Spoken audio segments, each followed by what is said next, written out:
kwa kulike Kwada me yabo Kwada me yabo yanu Kwada me yabo Kwada me yabo kwa kulike Kwada me yabo Kwada me yabo Kwada me yabo Kwada me sege yanu Kwada me yabo Soya me da me yabo Kwada me yabo Yabo Kwada me yabo yanu Kwada me yabo Ido tele gado le kaba Kwada me yabo La douceur zaza usu iba Mais son le yane Tisa kaka piede Jido comme ça Ko Babylon ne ale ku Noa Tisa koye Ko bluze obe wotokane Ja o chien comme I gongo chiatia comme Saro babia comme peu Apa ou comme Il y a qui comme Population comme Papa Sada comme Acheno comme peu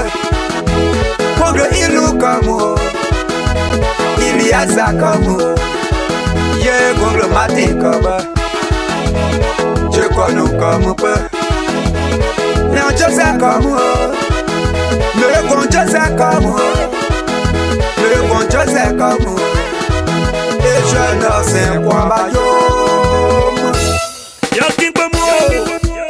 Kesa meka yetangu Kwada me yabo Kwada me yabo Kwada me yabo Kwada me yabo Kwada me yabo Kwada me yabo Kwada me yabo Kwada me yabo Dekasa premier boloko wa wakane Kwada me yabo Kwada me yabo Degusaru dekane soya ya konta esie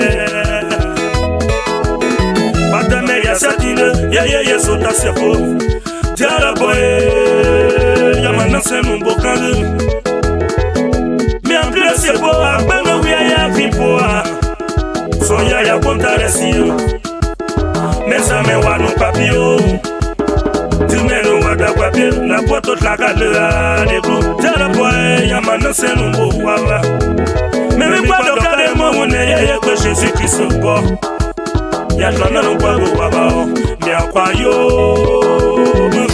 Ego Bethlehem, plano bonu sone. Flambe kwa kibisan, kwada me yabo. Ao kwada wete pepe ya kwa lapo.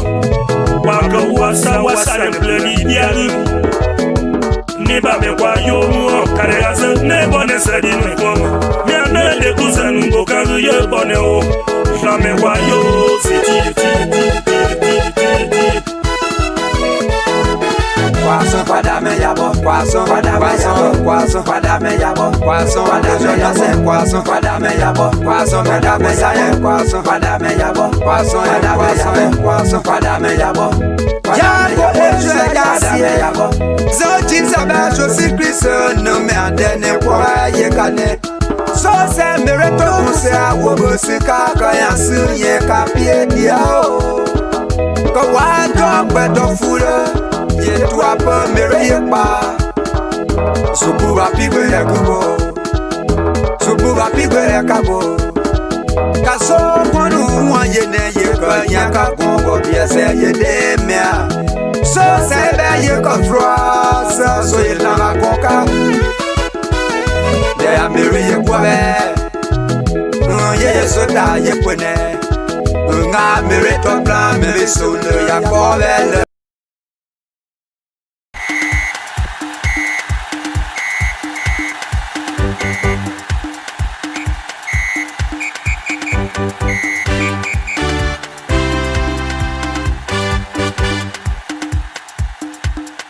I want Liberian Rooster, wonderful players. I want Liberian Rooster, got wonderful players. I want Liberian people, we choose success. I want Liberian people, we choose success.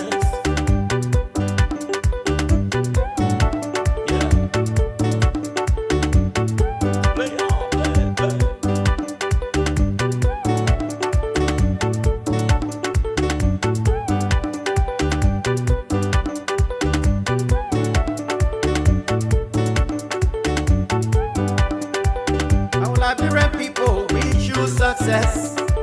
Our Liberian people, we choose success.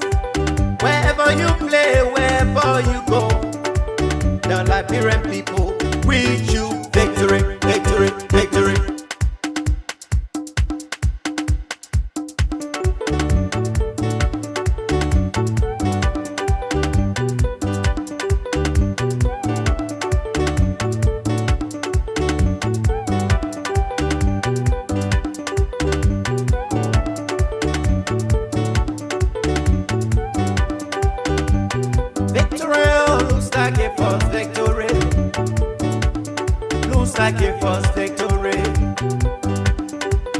Lusa gave us victory. Lusa gave us victory.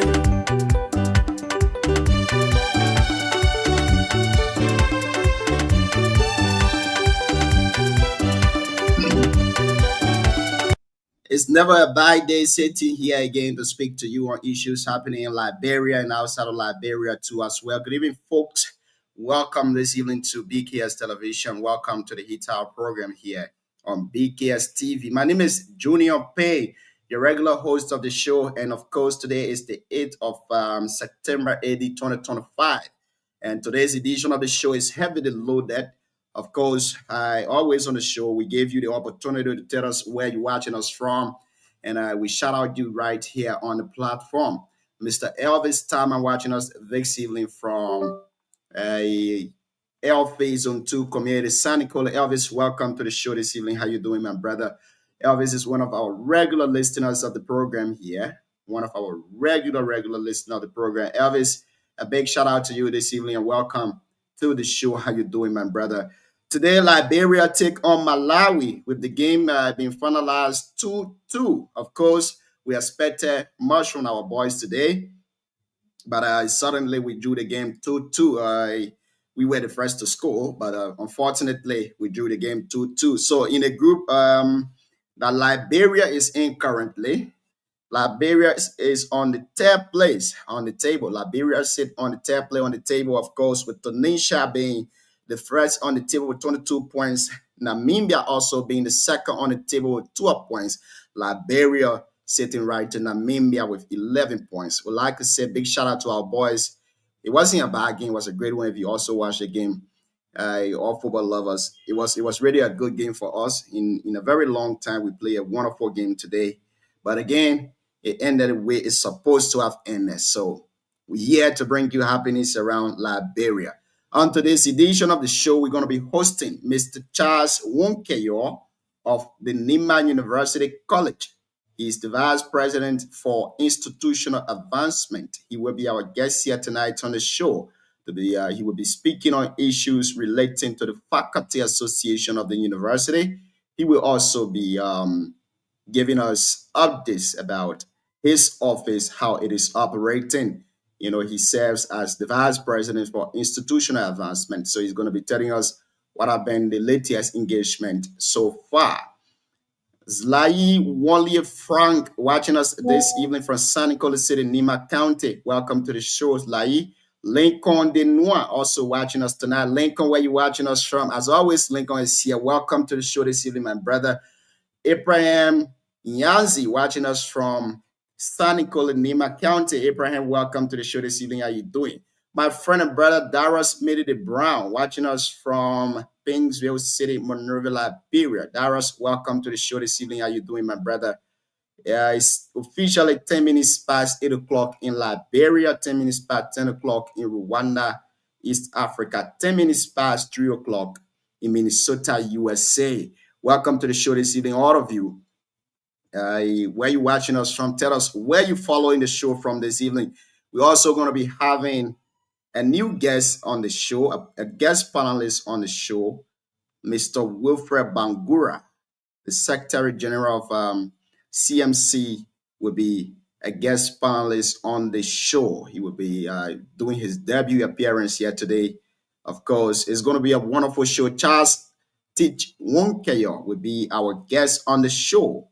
He serves as Vice President for Institutional Advancement at the level of the Nima University in San Nicolas. He will be the guest on the show tonight.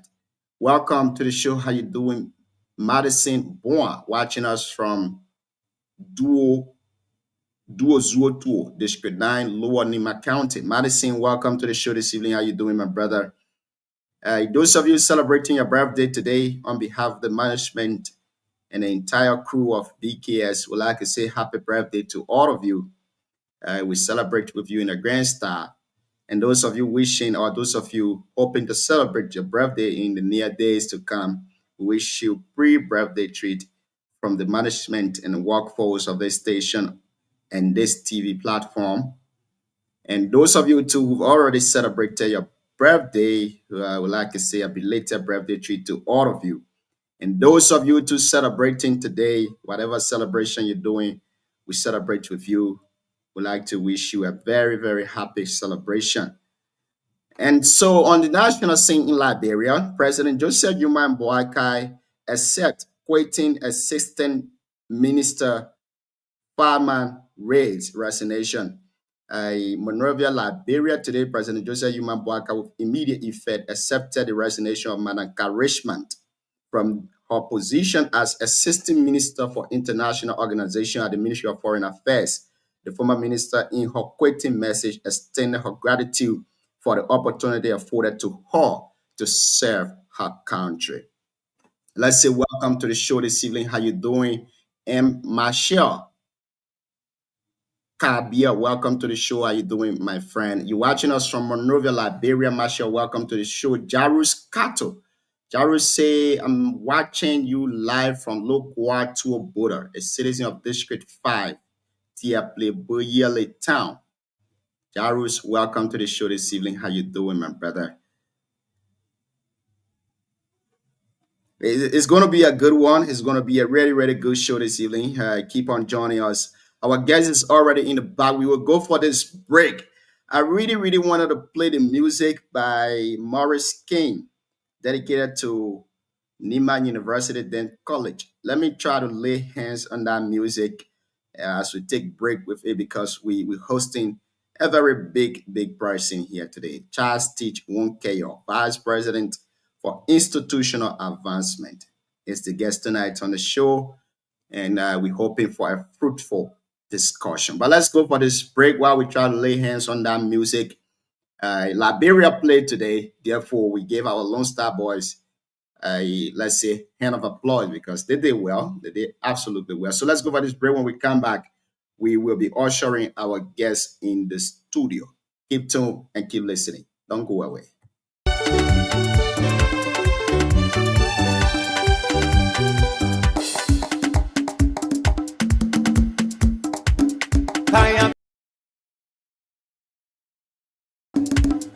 Kaya pepe, kaya pepe, kaya pepe, kaya pepe, kaya pepe, kaya pepe.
Liberian golden boys, hey yeah. Liberian golden boys, hey yeah. Liberian yellow boys, hey yeah. Liberian darling club, hey yeah. Liberian golden boys, hey yeah. Liberian yellow boys, hey yeah.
Victory looks like a first victory. Looks like a first victory. Looks like a first victory. Looks like a first victory.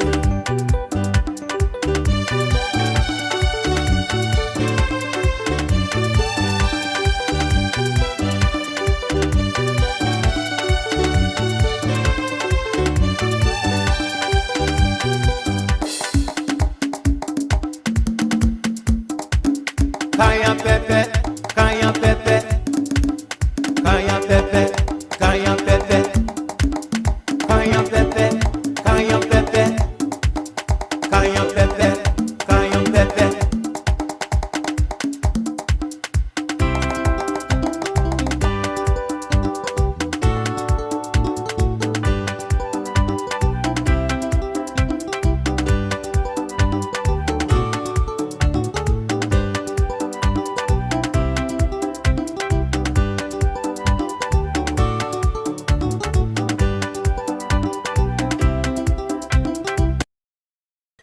Lone Star gave them cayenne pepper, you know. Today was a good game. We drew 2-2. But let's welcome to the show this evening. Madam Lorena Donkia, the female general of the show. Welcome, this evening. How you doing, ma'am? Thank you, Junior. Thank you. I'm doing good. It's good to be here this evening again. It's great having you on the show. You're the first person. I don't know why our guys have been slow to join us today. But let's hear you what's on your mind, madam. So basically, what's on my mind, the first one would be 2 days ago, I learned from another platform that an assistant minister of foreign affairs was suspended. Though the letter that was displayed did not come from e-marshal or did not come from the executive marshal, rather it came from the Ministry of Internal Affairs, the Ministry of Foreign Affairs. It was an internal memo, and basically the minister was telling the rest of the people in the ministry that that assistant minister has been suspended. And then today we saw that she posted on her Facebook page that she resigned, that she had resigned. And then few hours later, E-Marshal also carried a story that President Bouaka has accepted a resignation. And so what was not included in her post, neither was it included on the post on E-Marshal, but people have been saying it on other social media platforms, is that she fell out with the Minister of Foreign Affairs, and the Minister of fell in June, right after Liberia got elected as member of the non-permanent seat on the UN. And so I think the minister allegedly says she's taking the glory. She feel it is her personal work that got Liberia to be, at that level. And then other people say she also wrote the minister saying the minister is how you call it, undermine her job. And then the minister wrote the president complaining her, and then the president asked the now Minister of State designate to dismiss her. Allegedly, I'm not saying it's all 100%. Yeah, so that's it. So I don't know how true it is. I don't know what's the cause, because I know so no one in that position. I mean, if everything is okay, you're not resigning for relocation purpose or for schooling to maybe abroad. No one will just resign such job just like that. So I want to believe something is wrong, though we don't know what is that. Yeah. But I But one also thing is learned true, that she said she have a new job. I learned that she said she have a new job with ECOWAS. So she's no, leaving the the one who has a new job with ECOWAS is the deputy minister. The one who oh, resigned, is she resigned. That one resigned, I think 2 or 3 days ago. Although I don't know whether it's yet official, but she's got a new job with ECOWAS and she'll be based in Togo. But it's another one called Charisma, and she was the assistant minister for, I think, international organization affairs, something like that. Yeah, the oh, very okay. fair lady. Yeah. Mhm. So Yeah. tonight the guest on the show will be Mr. Charles Teach Wonkeyo. In our discussion, we focus on Nima University, not politics, Mhm. but education. Okay. We hosted recently. We hosted the faculty association chairman, Mr. Adolins, and then he gave us some news that some of us it didn't resonate well with us, but they Mm-hmm. gave demands. And Charles Wonkeyo is not just the vice president for institutional advancement. He's a son of the district who vowed before to be a representative. So anything that happens within that district, I know he holds it dearest to his heart. Therefore, we're bringing him on tonight to speak in his capacity since he took on the office, what have been his engagement outside of the country, to give the students the kind of institution that they deserved. Therefore, Charles is in the back tonight. We're going to be bringing Charles on, and the panelists will be joining us shortly.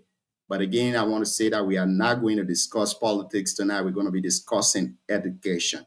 And the reason of us bringing Charles here is that one of our panelists says something that he didn't like. He will be debunking it after the show, but we'll also be hearing from him what have been the administration own engagement when it comes to the quest of the faculty association. Let's bring Charles on here tonight. Good evening, Honorable Wonkeyo, and welcome to BKS TV. How you doing, my chief? Good evening, Junior, and good evening to your panelists. Yeah, the minute they taking time to join us. I don't know what happening to them. But it's great having you on the show this evening. How you doing? How is it with you in the university? Yeah, I'm okay, and the university is trying. We are coping.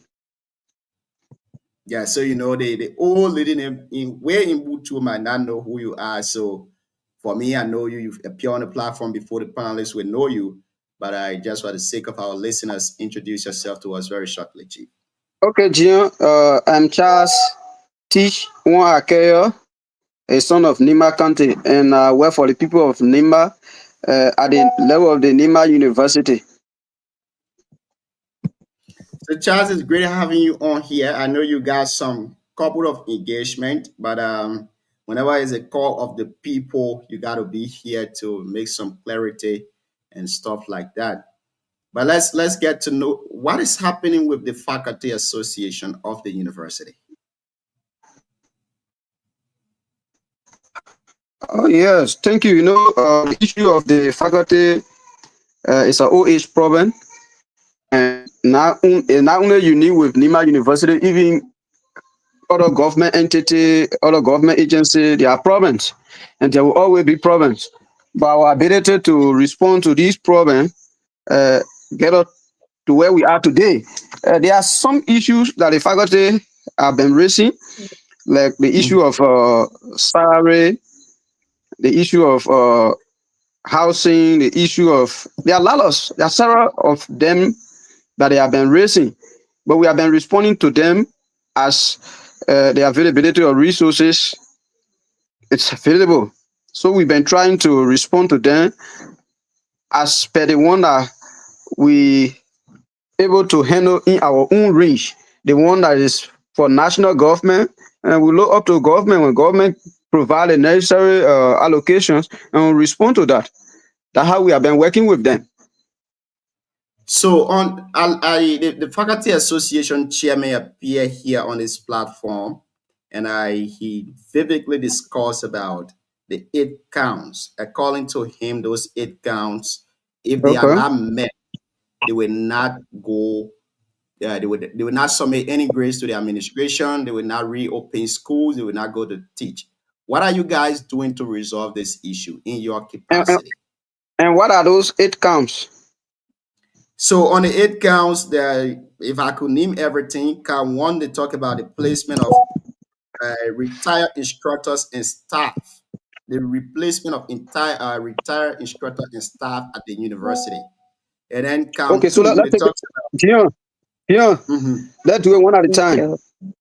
Okay. Okay, So thank you. The issue of the issue of replacement of faculty who retire, I think that is mhm. with the CSA we are done all we can in our own capacity as administrators.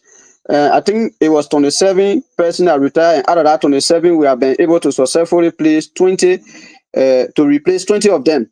That tells you that we have been working, and the remaining 7, the delay is coming from CSA, not us. So we've been trying to resolve that issue. So the issue of replacing faculty who retire, I think, is something that is under control now, and we are working out that with the CSA authority. okay, great. Now the second count they talk about is the regulation of all instructors who have returned from studies Okay. for the Yeah. Thank past you. Thank you. The issue of upgrading, like I said, the one that we're able to do as administrator, we're going to do it. The one that has to do with upgrading your salary, that is squarely with the government. Government had to provide the resources when the amount is allotted, then we'll be able to do that. So the upgrading of salary, that is with the CSA. We are not responsible to do that. So we only do all of the recommendation to CSA when government get money, and they do that. So that is not with the university. University don't have the money sitting to say, okay, when you come from school, you have your PhD, you have your master, we're going to give you the salary. Whatever that each of our faculty or our staff receive is paid through the Ministry of Finance, and that is done by the CSA. We have nothing to do with payroll. But according to Mr. Adonis, still on this issue, according to him, the Mhm. university have an amount in cover, like 6,000 United States dollars. And of course, that money is being there, but some of them return and they are not getting any other staff paying from the university, despite the government not upgrading their status.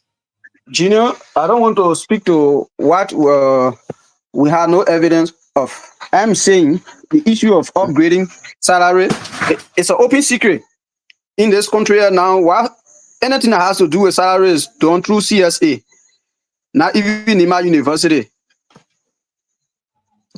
So I should ask this question. Since the faculty Mhm, association made these claims, have you guys met with mhm. them as administrators to see how best they can return back to classes? Because Oh, I think according the to him, previous, Junior, previously they had a plan of go slow, even that would delay us of our opening, and we negotiated with them. I think we were able to resolve it. That's why you see, we were able to run the semester successfully. So we've been uh, listening to them. Like the previous go slow they had, they talk about research packet and stuff like that, I think we were able to handle some of the issues, and that why gave us the opportunity to run the semester successfully. So with this current one that is saying they will not submit any grades to the administration, have you guys met with them on these issues? What happened is that we read their memo, but they are not done it officially like they are done in the past, where they write us the various counts and we go through and we invite them. But unless for this one, it was just a press release that they are going to hold on to their grade after the final exam until most of the counts are resolved. So as the semester are come to an end, we'll be working with them behind the scene to ensure that they return to classroom before the next semester can open. Okay, great. Now, on the other counts, count 4, they talk about upgrading of classroom. What are the conditions of the classroom you guys have? Oh yes, I think what we have been facing challenges, like the issue of the blackboard. When we're talking about the upgrading the classroom, it's a blackboard, the sitting capacity, and the issue of sitting capacity. I think we were able to intervene this semester. We brought in some chairs, a little over 500 pieces of armchairs, and the one that has to do with the blackboard, we are waiting for government to release our allotment so that we can be able to replace some of those damaged blackboard. So we are working. It doesn't mean that it is not that we have the resources sitting and we don't want to do it. If we're having the opportunity, we have all the resources. We want to develop Nima University. They say they total want to jump, but they don't have the means of jumping. That's what is happening to us.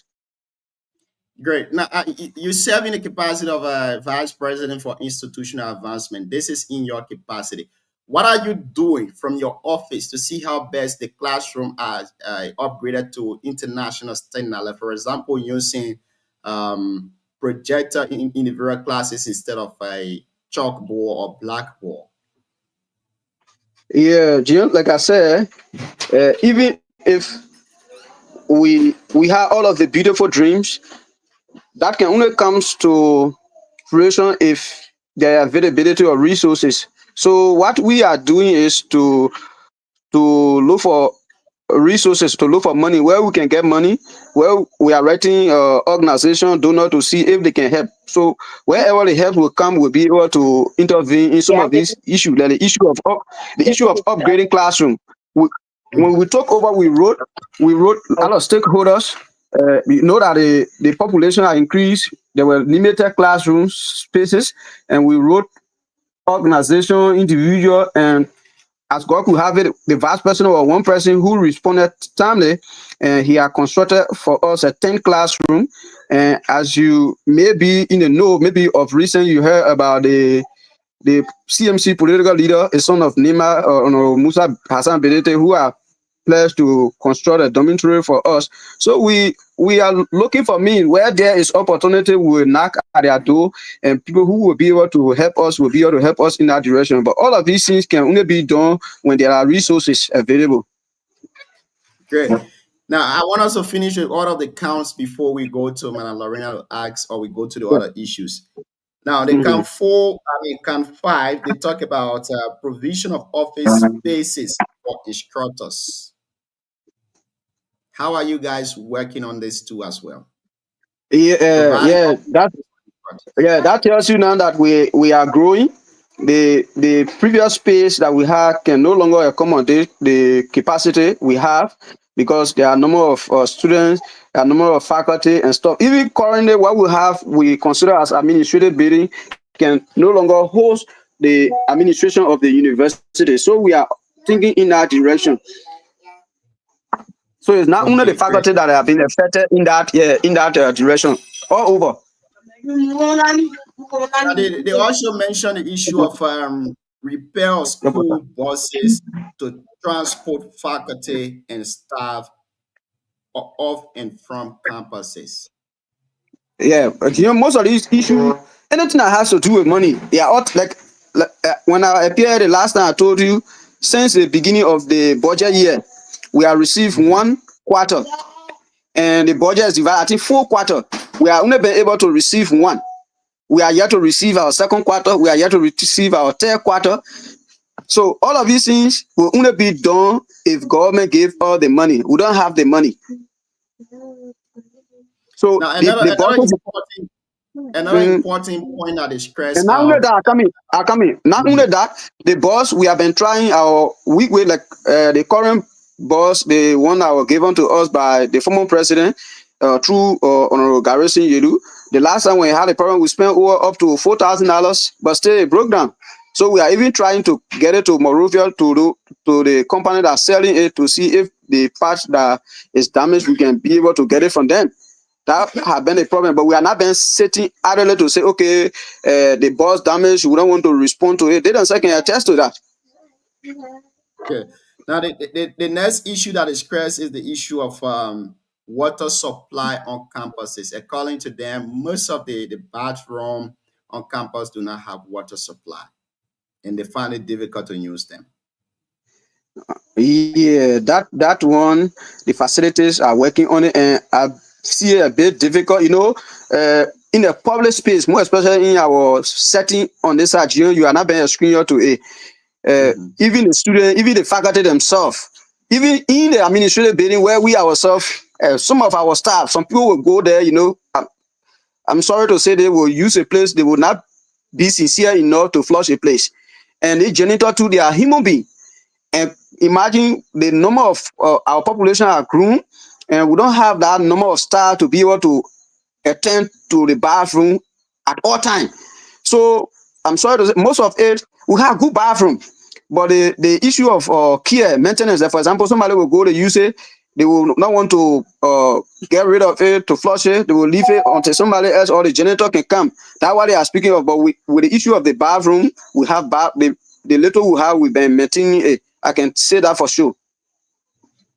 Okay, so the last issue so that should not be an issue for faculty to say they are not coming or water or stuff like that. No, we have water on campus. Now, quoting from Mr. Adolins, the chairman of the Faculty Association, he said that the WFC, that is the water supply, is on campus. Water and sewer passes through the campus. But then the administration, they are no longer paying for water and sewer. They are, let's say, the domestic workers go to other people's compound to get water from there and bring it to the bathroom. No, Gio, what happened is that we brought the water on campus, right?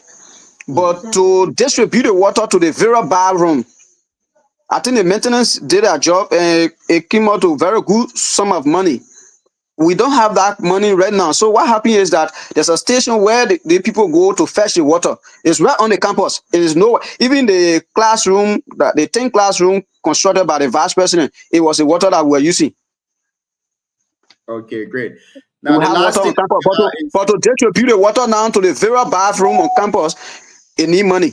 But we thought how we brought it on the campus. The water is on the campus, it's situated right on the campus, but to distribute in the various bathroom require money. Okay, so the last thing the Faculty Association spoke of is the issue of the cafeteria reopening. Do you have anything to say about that?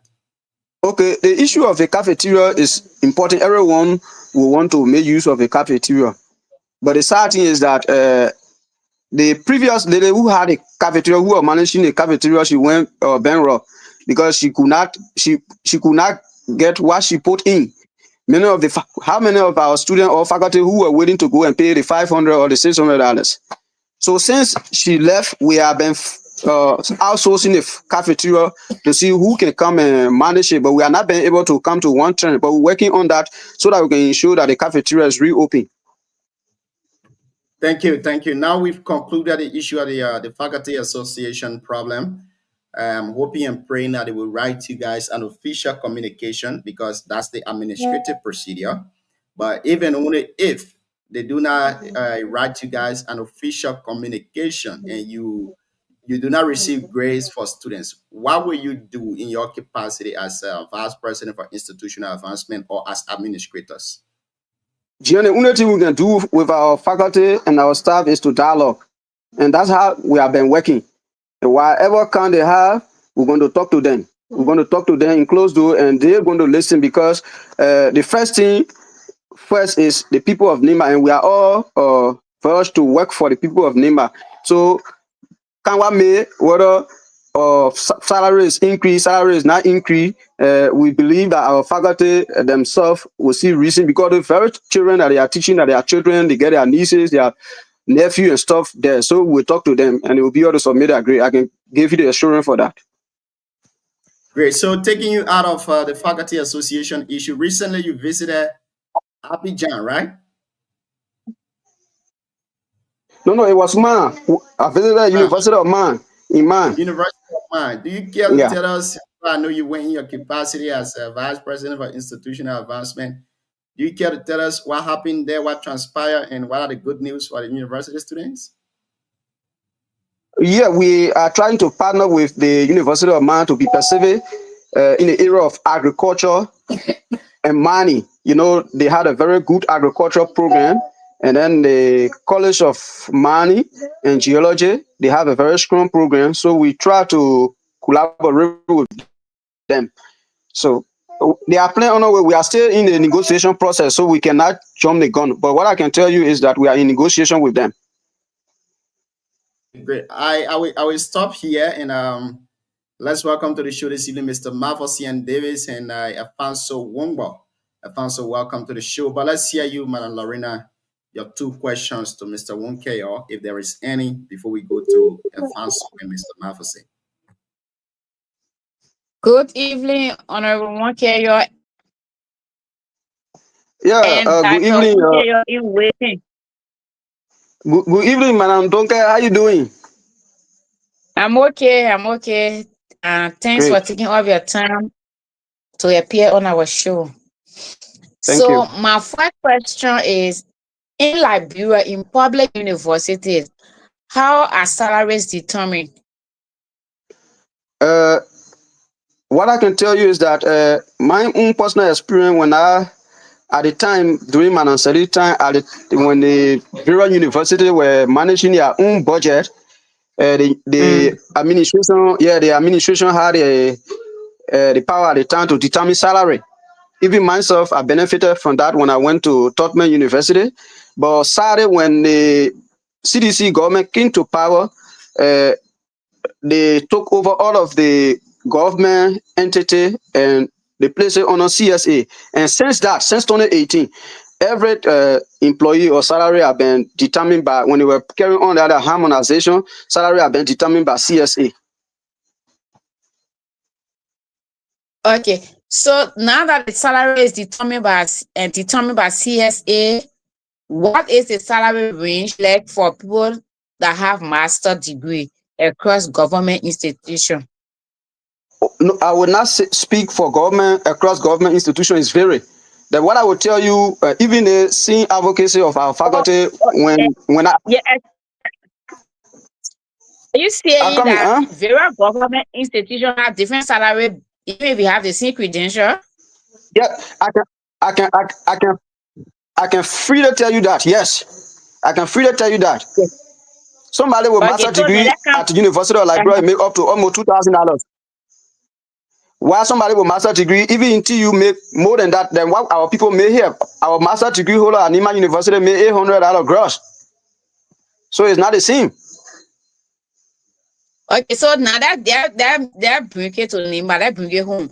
So at NU, what the salary range for a master degree holder? Like I said, the gross is 800. Okay. And before we could arrive at that 800, our faculty had to scrap during the CDC government. They go slow, and before the government came in to intervene, and that intervention they did it across. They said they put into category people with bachelor degree, they were giving them $625. People with master degree, they were giving them $800 gross. People with deans, academic deans, they were giving them $1,500. It was how we arrived at that. It was the government that did that. Okay, so you saying those with bachelor degree at NU, their gross is $600? $625. $625. Sorry, So Madam Lorena. Go ahead. Okay, go ahead. I know you wanted to say the same thing. Go ahead, I beg you. So the reason I'm asking and Charles is because Mhm. the Garcia was on the show and he said he makes $300. So I'm taking it to be like he's a bachelor degree holder, though he has a master now, but because he said he just returned from China with a master degree. So if that's the case, even if we're taking him for his bachelor salary, which should be 625, why is he making 300? No, I think if you were to ask him further, I think it is after tax deduction. I think it's US dollars.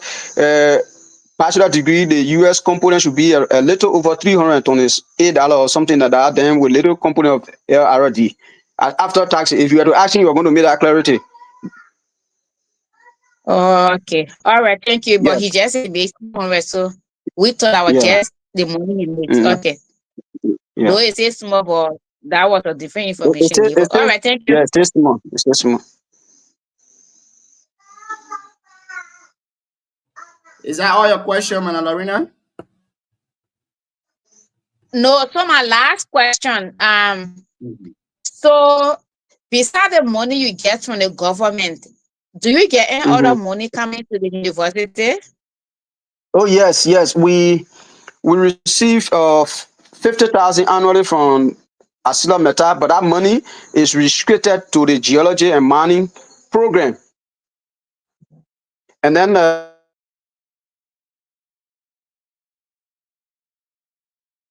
like 50,000 from the social development fund, and that money that come from the county is squarely for faculty development, faculty and staff development. Okay. Mhm. So then I And make then it a B to this with the exception question. of that, we also generate the registration fees because we don't collect school fee now. The little fees we charge for registration fee, okay, we get money from that too as well. Okay.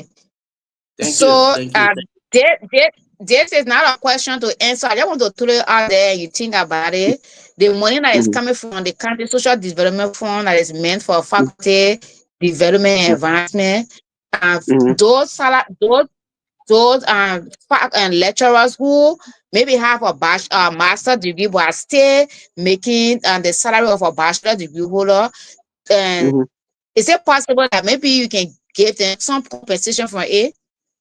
You don't have to Uh, answer. I'm just throwing it out there, yeah, but you can answer if you want to. yeah, man, Lorena, is possible, but it's not possible. You know, the issue here, if people quick to charge you for corruption, government give you money for a particular purpose and you take it, you use it for another. And it should be sustainable if you giving money to somebody. Let's look at it that way too. Because even this money that is coming from the county development fund, it are not been forthcoming. Only this year, I think for the past 4 or 5 years, it are not been coming. Only this year. So if you raise people hope on that, and if it is not coming forth, then it will be leading to trouble. So it was meant for a particular purpose, so we want to use it for that purpose. Thank you. Okay, because I heard you say that money is only for faculty development. That's what you said, Yeah, right? faculty and study. Yeah. Yeah, so You get it. I think you can. Okay, all right. I'm okay, Mm. Junior, for now. I know we'll Thank go you. Thank you. around. Since we have plenty, we'll have another round of question. Thank you. My friend and brother Shadrach Chitube is driving home. Shadrach, we will wait for you to reach home because that's Liberia. It's not like Canada where Mr. Matheson is. People respect traffic like sign. I play your air. People can respect traffic like sign. So you will reach home, then we can get to you. But let's hear you a fan. So after you will go to Mr. Matheson. Charles gets something to say, but I want us to finish with the entire university issue. Then we can come to that last discussion that has to do with whether or not he's qualified to serve in the position that Please, he's serving in. please make sure that DKY is on the show so that I can address him on that. Because I don't want Yeah, to talk D. behind him. Yeah, D will Yeah. be coming shortly. Okay, Alfonso, good. let's hear you. Good. Yeah, before I thought that Charles, I'm not saying Charles Claire, that Charles should one of the algorithm followers say Charles is not too, yeah, at least thank you. Yeah, Charles. Let's see you, Claire, Chief. Charles, how you doing? I'm okay, Alfonso. Yeah, thank you. You know, information sharing our community and institutions are the key problem now we face with. both from administration down to the layman. Want to have a layman, people who shipping all around. So information sharing is a problem. I just got that from the issue Lorena raised, where somebody said they were making 300, but they did not put the ARD portion there. But again, let me ask you this question.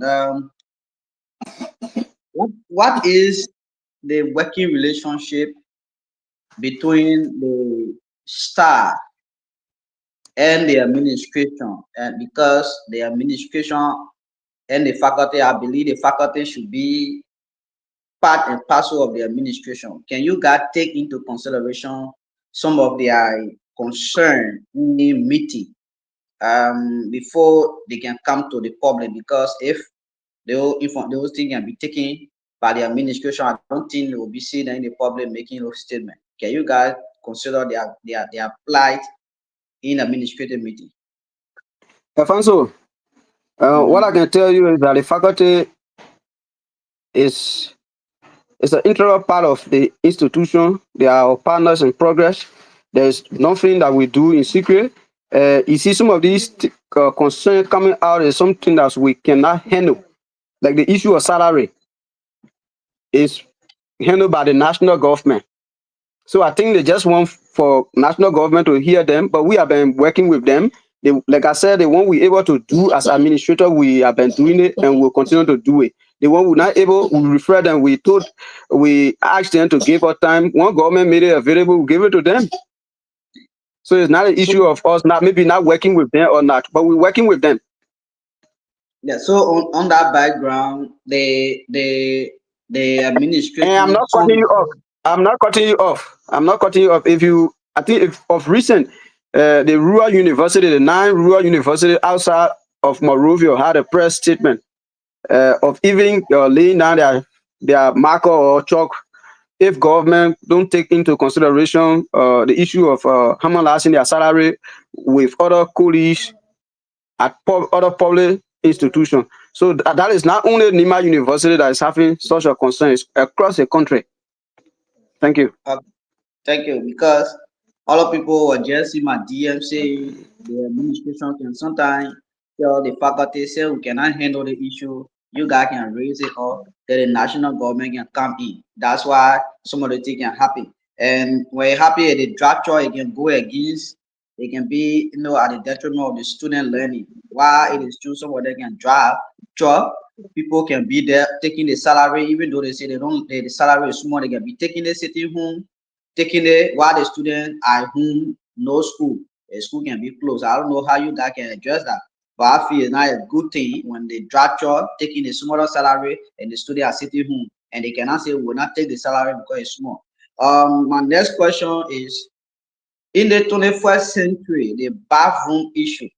I'll go back to the bathroom issue. In the 21st century, that place is a university. People are still storing water to flush toilet.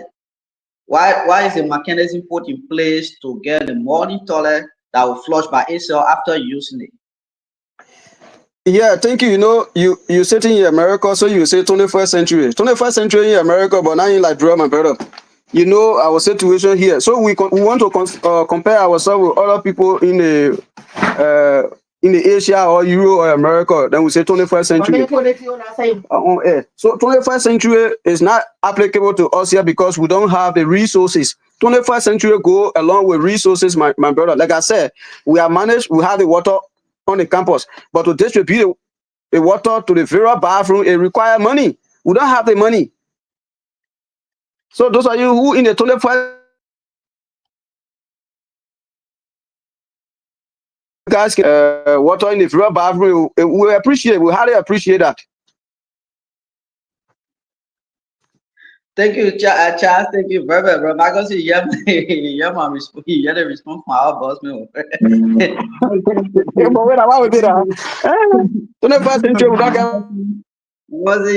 Chad, how much does it cost to have the water distributed across the bathroom? Yeah.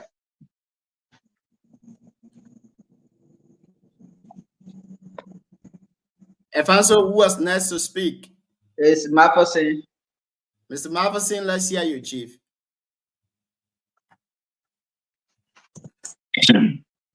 All right, thank you. Thank you, Charlie. Yeah, thank you. Go long time, oh, Chi. Well, yeah, mama, it's good that some of these issues are elevated to the hearing of our people, especially leadership and the community as a whole.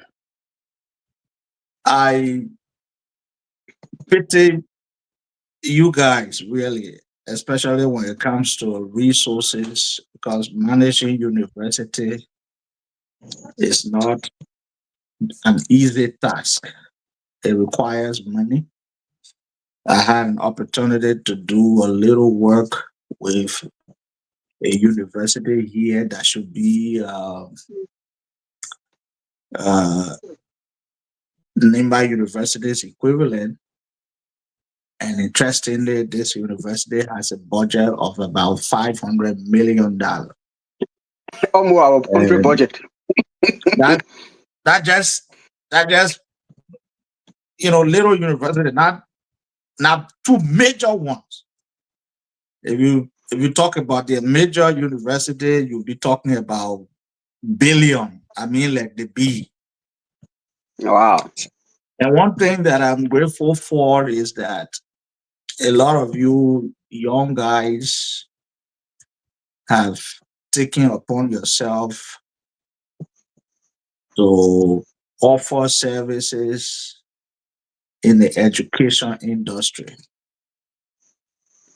Uh, it's never been like that before.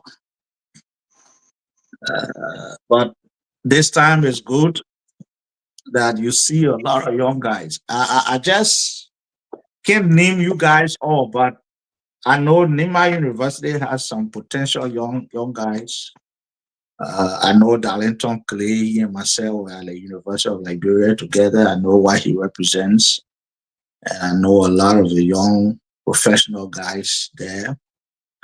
So it's good that we are transitioning our workforce to a more younger and vigorous one, as opposed to having retired people who have worked in other industry, other communities, and other communities have retired them. When you are retired, you're no more useful to the workforce. Go home, sit down, take care of your children, have your, last enjoyment till God can call you. But again, because of the shortage of manpower based on preparation, we have people in that category, coming back to become, artist service people in our environment, which is wrong. But my question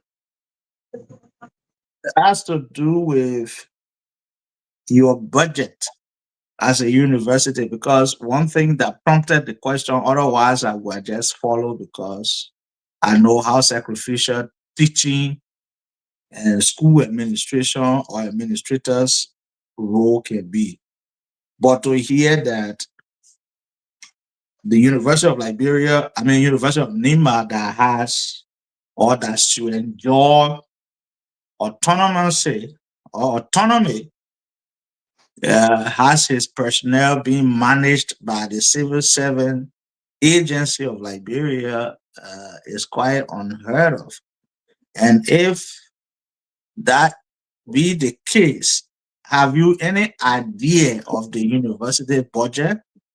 And if so, what component of the budget that you manage as an administration?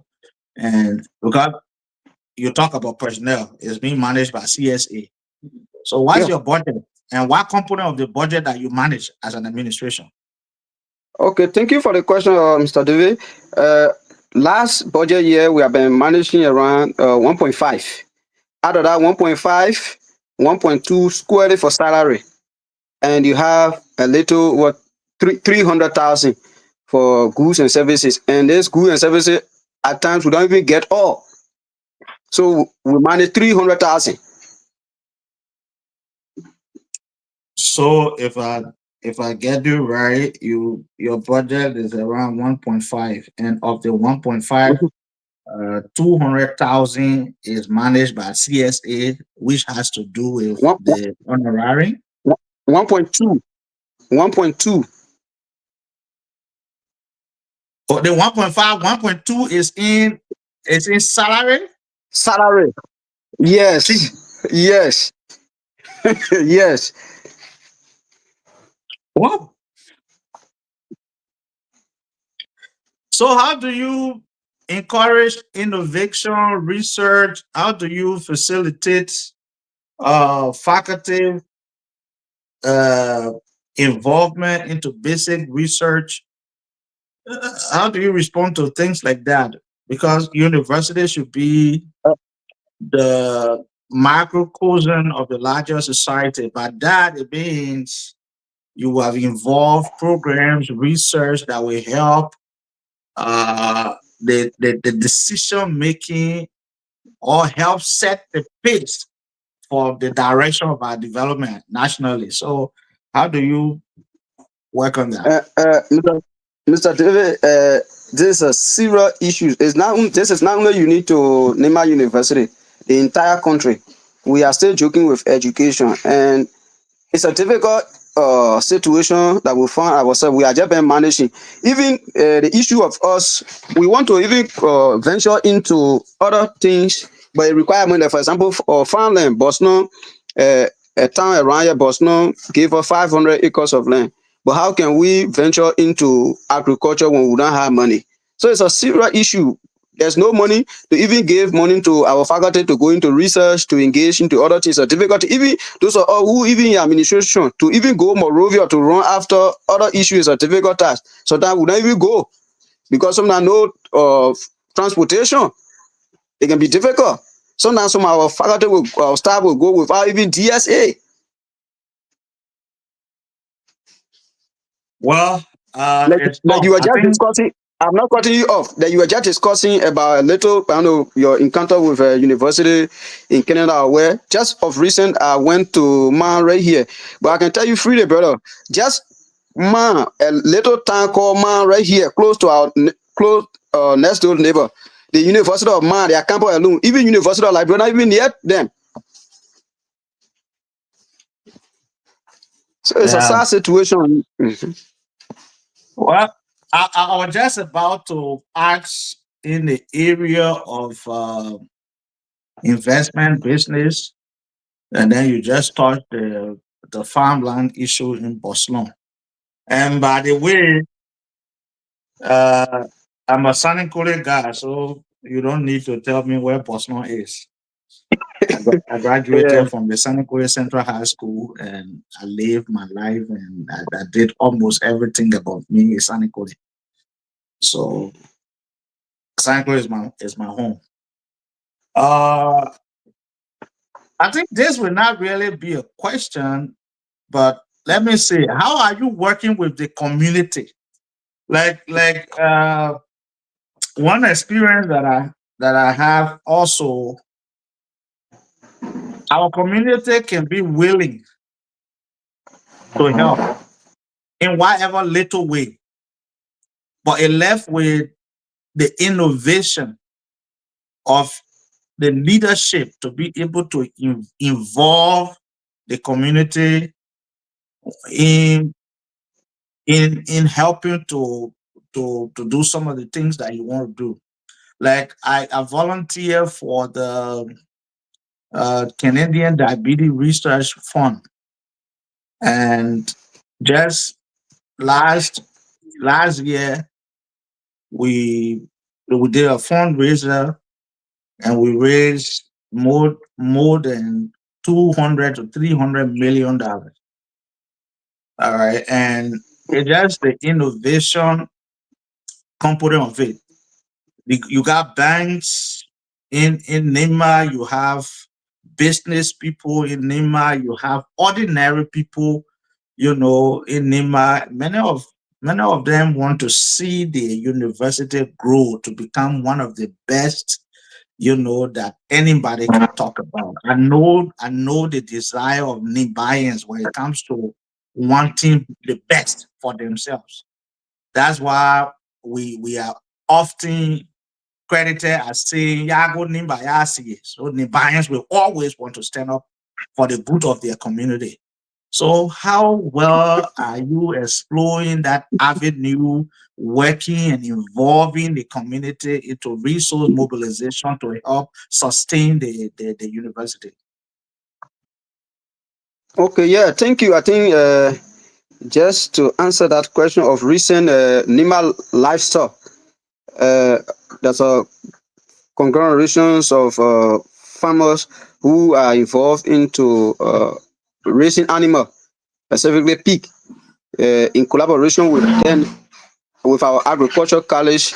We were able to secure a grant from the World Bank through the ReTrack project, and modern piggery was constructed on our campus, and that area going to be a research center for farmers in Nima, more especially people who are involved into pig farming. And like you rightfully place it, since we get our elevation as a university, we have been working with administration. Pretty soon we'll be coming up with that, formally presenting the university to the people of Nima, and that all is geared toward raising funds to see how best we can engage into entrepreneur. Like we are thinking of having our own stationary store, where we can provide stationery to students, to faculty and stuff, but to pay a little percent to the school, just as a means of seeing how we can raise funds for ourselves.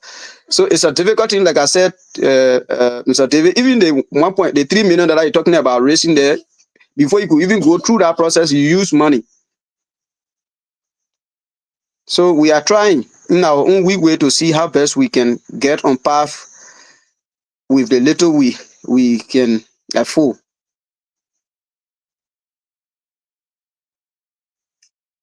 All right, Chief. I said you want me to keep on asking. Thank you. We will go for the second round. Charles and my man. We will keep Charles here tonight.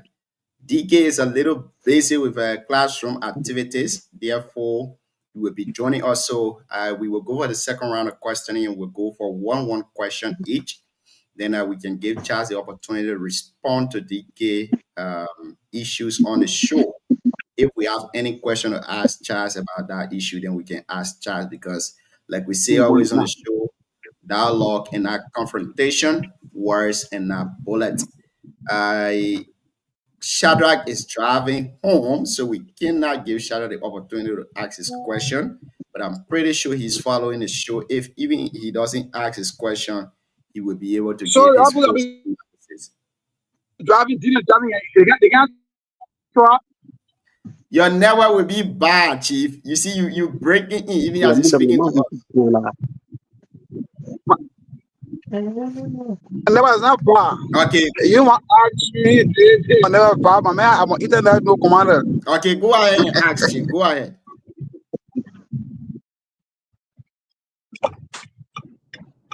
We have given you the opportunity. Ask your two questions.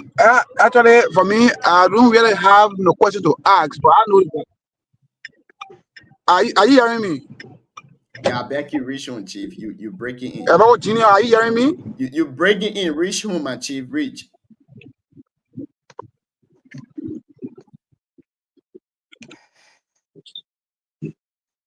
Jion, you are muted. Jion, you are muted. Thank you. Each person will ask you one question, Charles, and before we go to that issue where you want to make some statement. But Jion, okay. my question to you would be the entire university. Recently, you guys got your accreditation for BSc, but I also have some information that some other courses on the campus are still running AA. How true is this, and what are you guys doing to upgrade that those other departments? Yeah, thank you, Jim. You know, you can just get university started, you start offering courses all over when you don't have the manpower. Even with the startup we got, it was in 5 areas that had the qualified men and women to offer baccalaureate degree or baccalaureate program in those areas. The other Mhm. rest, as times go by, as we get faculty who have manpower in that area, we'll be able to elevate this program. So that one's a clear issue.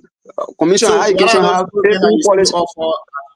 What are the programs that you still offer associate degrees? If There you are could many, name, there are many that I can, there are many that I can name all, like for example, criminal justice. Asma. Hey, you know what Asma is, Mr. Mama say? You want to go out the Because whole thing? Ah, D, why you right there? yeah, because we got our department there. So I just smile here when I go by the chat and say they won't give me earring at you, and then I say no, I can't take it. You're giving 1,500, you know. No, you But have to sacrifice. Other people you are taking it. Why you think so? It's a sacrificial job. You have to take it. You have no, to do That's it. why Charles, other people taking. Charles, So, you know you were acting for a very long way, Charles. You know Dion, you can. let me share something with you, right? Mhm. Let's ask the When I question. when I when I returned to Liberia in 2016, I was offered a role at the Liberia Water and Sewer Corporation, and I said no. I opted to teach at the University of Liberia, and at the University of Liberia, in one of my classes, uh, Professor Saleh was working on a serious project, coastal defense project. So as I was lecturing, he just got attracted, took a seat, he sat down, and he went through my entire lecture. After that, he invited me to his office and said, "Look, we having Mr. Mavasi, yeah." I beg you, Charles, our guest, let's deal with him and leave him to go, then we can discuss our issue. I beg you, because probably the area in San Nicolas network might be buying, we lost him along the way. So I beg you, I'm pleading on you that Oh, no you go problem. I in. just wanted to tell you sometimes it's good to Yeah, so I know. sacrifice. Uh-huh. So we can do that after the show. But I wanted to ask you, Charles, a follow-up question to this. What are you guys doing in your capacity as administration to see how best these departments can be elevated to bachelor degree level? Okay, quite recently, before our elevation, for example, the College of Agriculture, we had some of our faculty who were away. The current dean, Nathan Gono, Alan Zor, or Paul Blair, they were all away studying. So they are returned now with master degree. And as per the Commission on Higher Education policy, to run a baccalaureate program, you should have at least 3 master degree in our program. So as per our knowledge and as per the criteria set forth by the commission, we we have reached that level. We'll soon be applying for baccalaureate program in the College of Agriculture, likewise public health and other programs. We have done that already. We have done the communication. We are waiting to get the application fee to pay so that the commission can send her team to do a verification, and pretty soon we'll be elevating some of those programs. We are working Thank you, on that Charles. already. Yeah. Okay, thank you. I will stop here. If I answer your one question, we go to Mana Lorena, and then Mr. Matheson will ask him, we'll give Charles the opportunity to respond to D. I've called him and he's not joining the show, so we cannot hold on to that. Since Charles is on the air, he can respond to D. If we have any question to ask, we can ask him that. Yeah, thank you. Thank you. Let me tell Chad, thank you for your response, even though it's not easy to respond to things that the VP AA and the VP, are should respond to. But let me say this, innovation in an institution like that is one of the key things. That's why the institution had to have the arms called the Vice President for Research and Grant Writing. And I know in our institution, we also have the position you occupy, and these people will have to have the innovation of creating the avenue for generating funding and also partnering with other institutions. Um, in the past, I've been following the two positions in the institution. I haven't seen any tangible from those very two institutions to say, apart from the government funding, those institutions, mainly Vice President for Research and Grant Writing, have gotten a grant from maybe a nearby country or farther country for the university. So, what is the necessity of creating no institution no particular department in the institution when they are not functioning? Why is it necessary? Okay, thank you. Thank you. Maybe you are not been following Nima University. We have been getting grant. And even currently we are running a program. We are partnering with Ken Bogoya University from Uganda and a grant from Canada on early childhood home growing stuff. So your information is not factual. We've been getting grant. We implemented grant from UNIDO. So that information is not true. Although it are not been substantial to that amount that will be able to elevate some of our problem or to take off from our problem. So, Alfonso, your information is not true. Okay, thank you. To make my information lazy, how much dollar have you guys been receiving? My man, I just told you been receiving grant. You say, how many dollar? The Ken Bogoya project. Listen. Yeah, let me just give you the current one we're doing. We Kenya Bogan from University. They are it is 1.5 million Canadian program, but we have I think 4 on that stuff.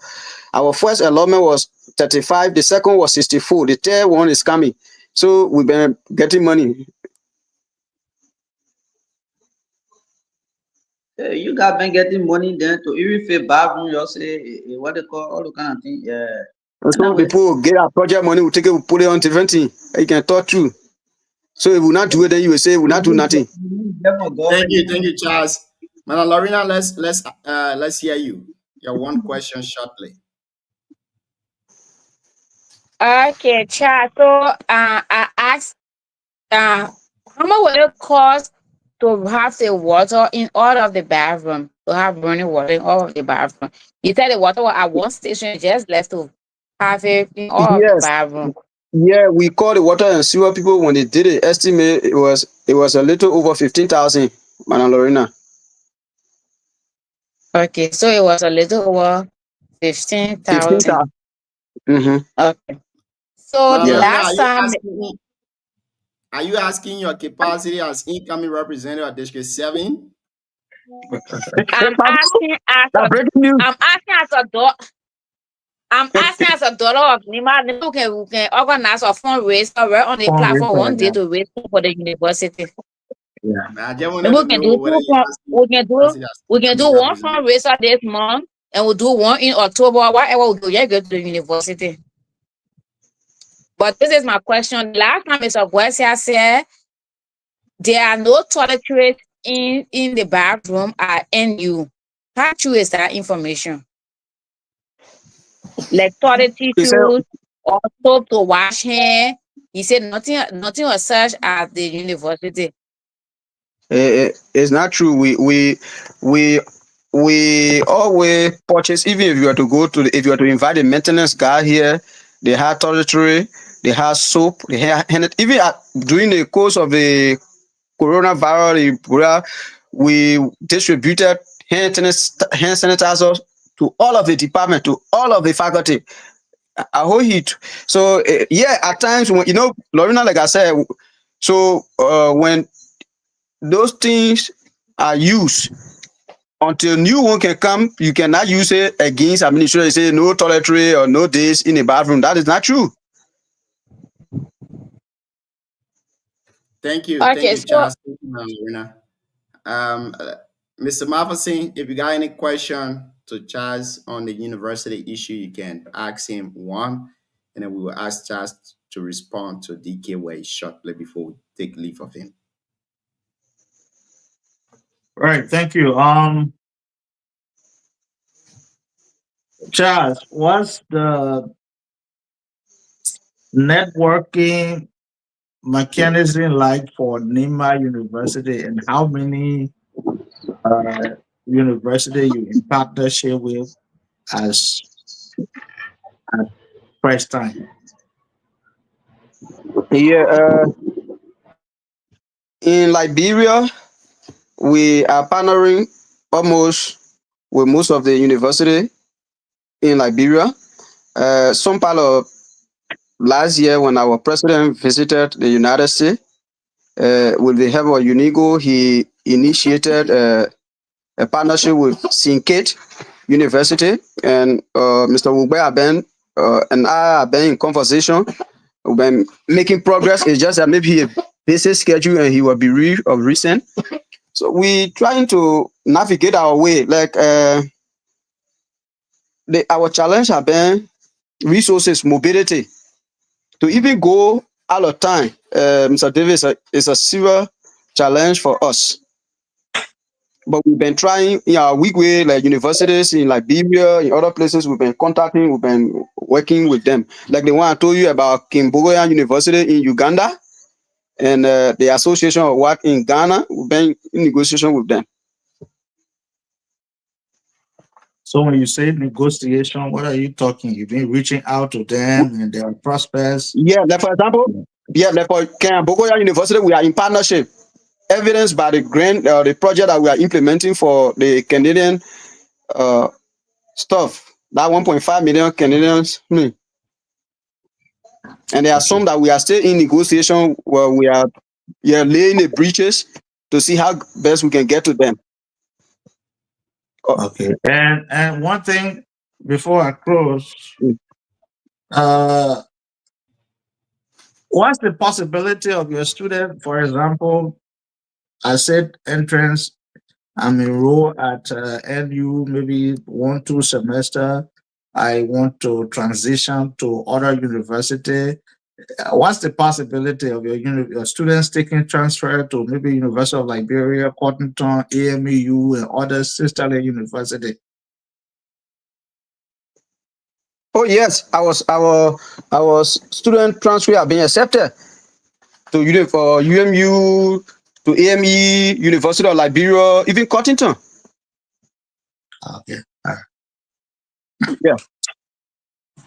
All right. That's all. Thank you, Mr. Maverson. Thank you.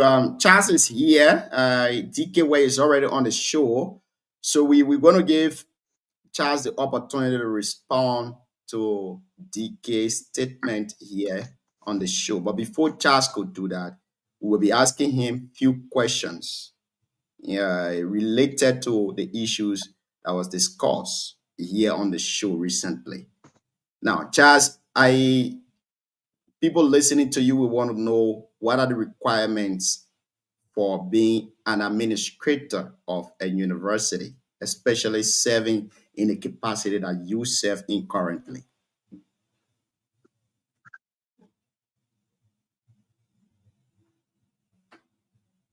You there now?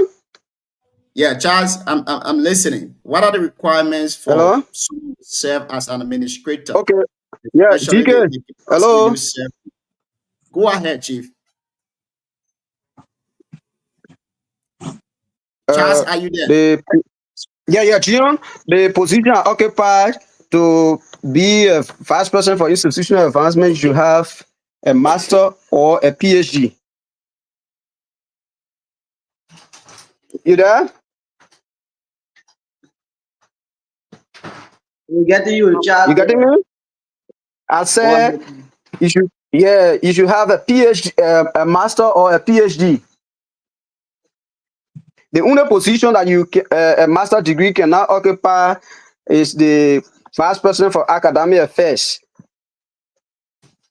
Master or PhD in what and how? Just master or PhD that just you should get master or PhD. In what? When you say like how, what do you mean? Huh? Master or PhD in what? Hello? Child, are you not getting up? Asking master or PhD in what discipline? Or does it come with experience? Or once you just get master or PhD, you qualify to be vice president for Stress. They're trying to care how I come back. You getting me Maybe it's now? gonna give me problem. Yeah, you Okay. can log in, Child, log get out, how I then come log back. in. Child, you got to log out and log in back, child.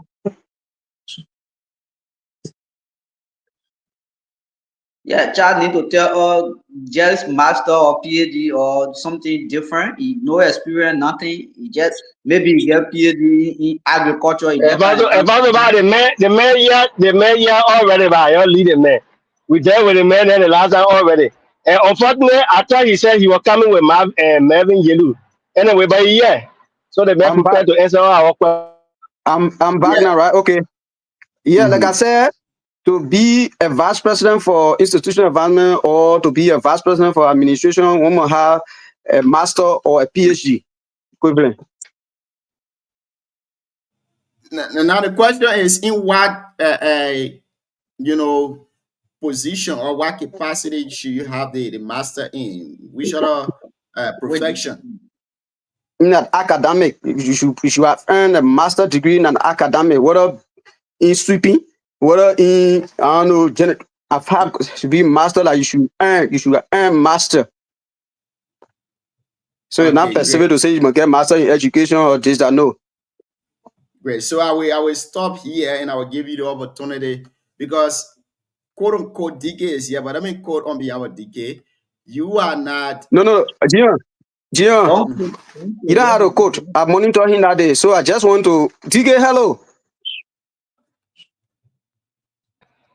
Hello. I was she bro, Okay. so you on you. He said what did?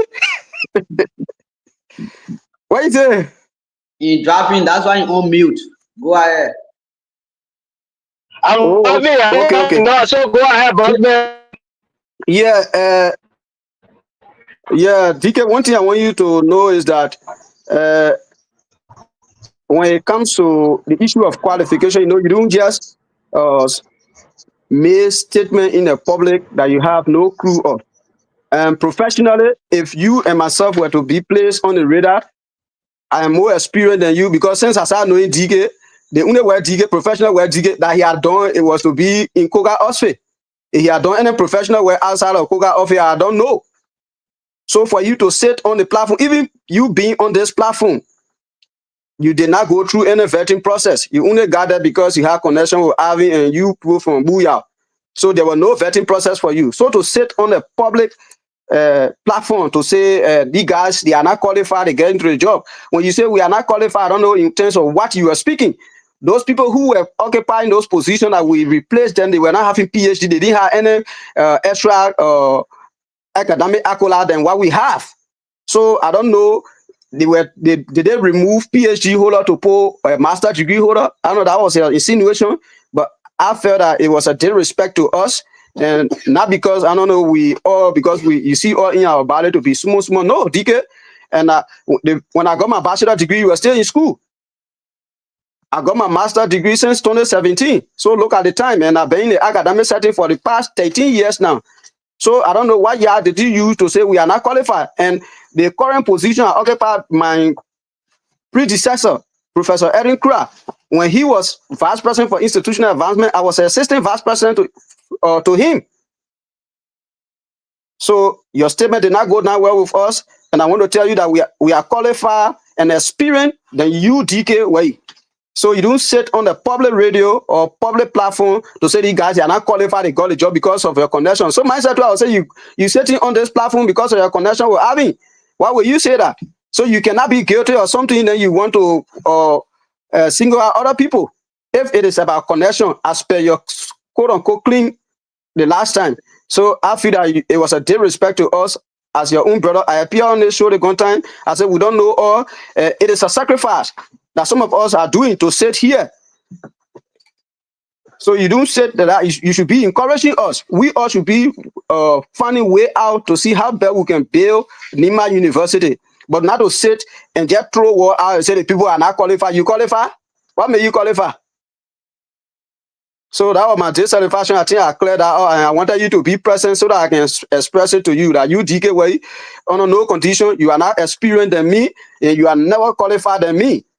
Thank you. Thank you, Charles. That's why we say on the show dialogue and not confrontation. We say words and not bullet. But we're gonna give DK Way the opportunity to speak to the issue. DK, welcome. How you doing, my chief? DK, are you there? DK never is not good. So Yeah, I think Charles just hold it the way you talk it. Said DK not want to be the good area. You have to reach home. If I reach home. DK, if you are not there, we'll ask Charles for a parting comment, and we let it be back on the show, and that's it. Maybe allow me talk here.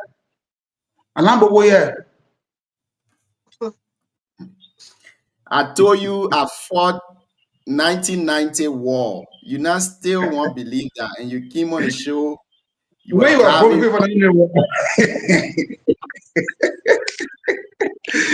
You are both telling you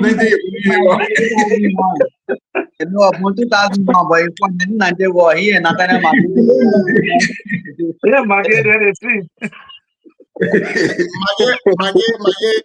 Mage went to school 2003, graduated 2001. That man must No, he went to school 2005 and graduated 2001.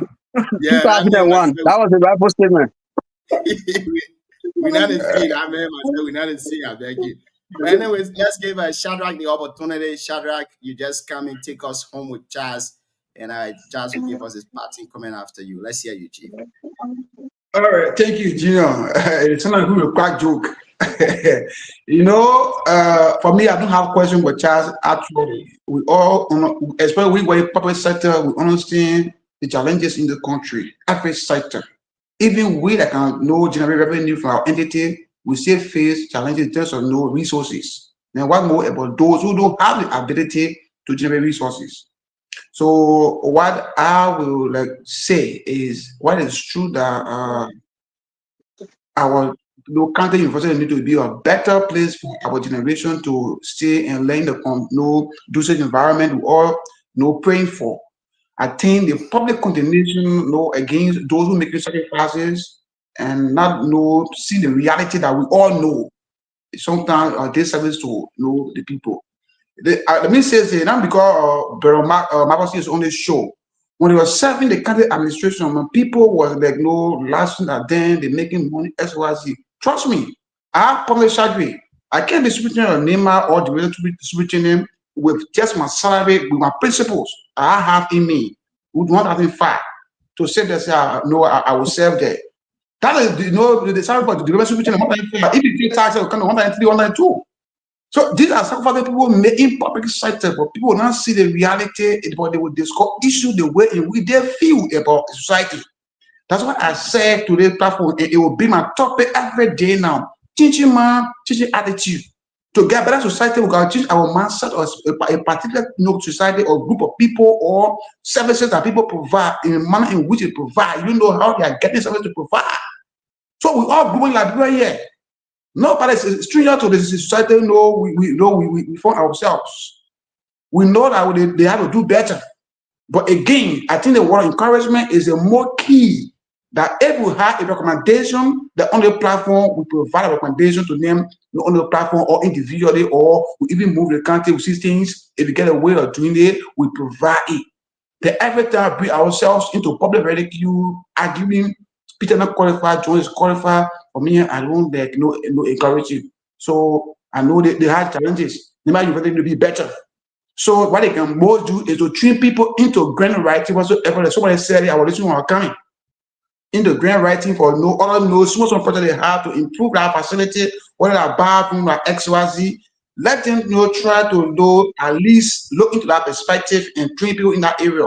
But particularly at the end of the tax, that will help to improve that facility for the children to learn the good environment. but there's challenge in terms of resources. In the country, people prioritize salary more than any other thing. Every sector. When people are small project, even to go out of time to go do your to carry on your tax, they will tell you no money to go out of time. So how do we expect someone who to extend the facility to use their own personal money to do that with entity for government entity? Why is someone to sacrifice for the country? There should be a remedy from the government entity, I mean, the government, national government, before you can tap into it. So thank you so much, gentlemen. I have no question for Charles, but it's a reality that the entire country faces a challenge when it comes to resources, especially education. Is still politicized, and we need to deviate from that aspect before we can improve our people. Let's change our mind and change our attitude. Thank you.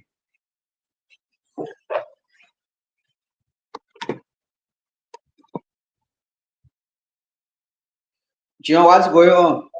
Thank you, Shadrach. DK, we cannot give DK the opportunity to respond to Charles because his network is giving problem. But Charles, please come on the camera and then give us your parting comment in 2 minutes, Chief. PKS and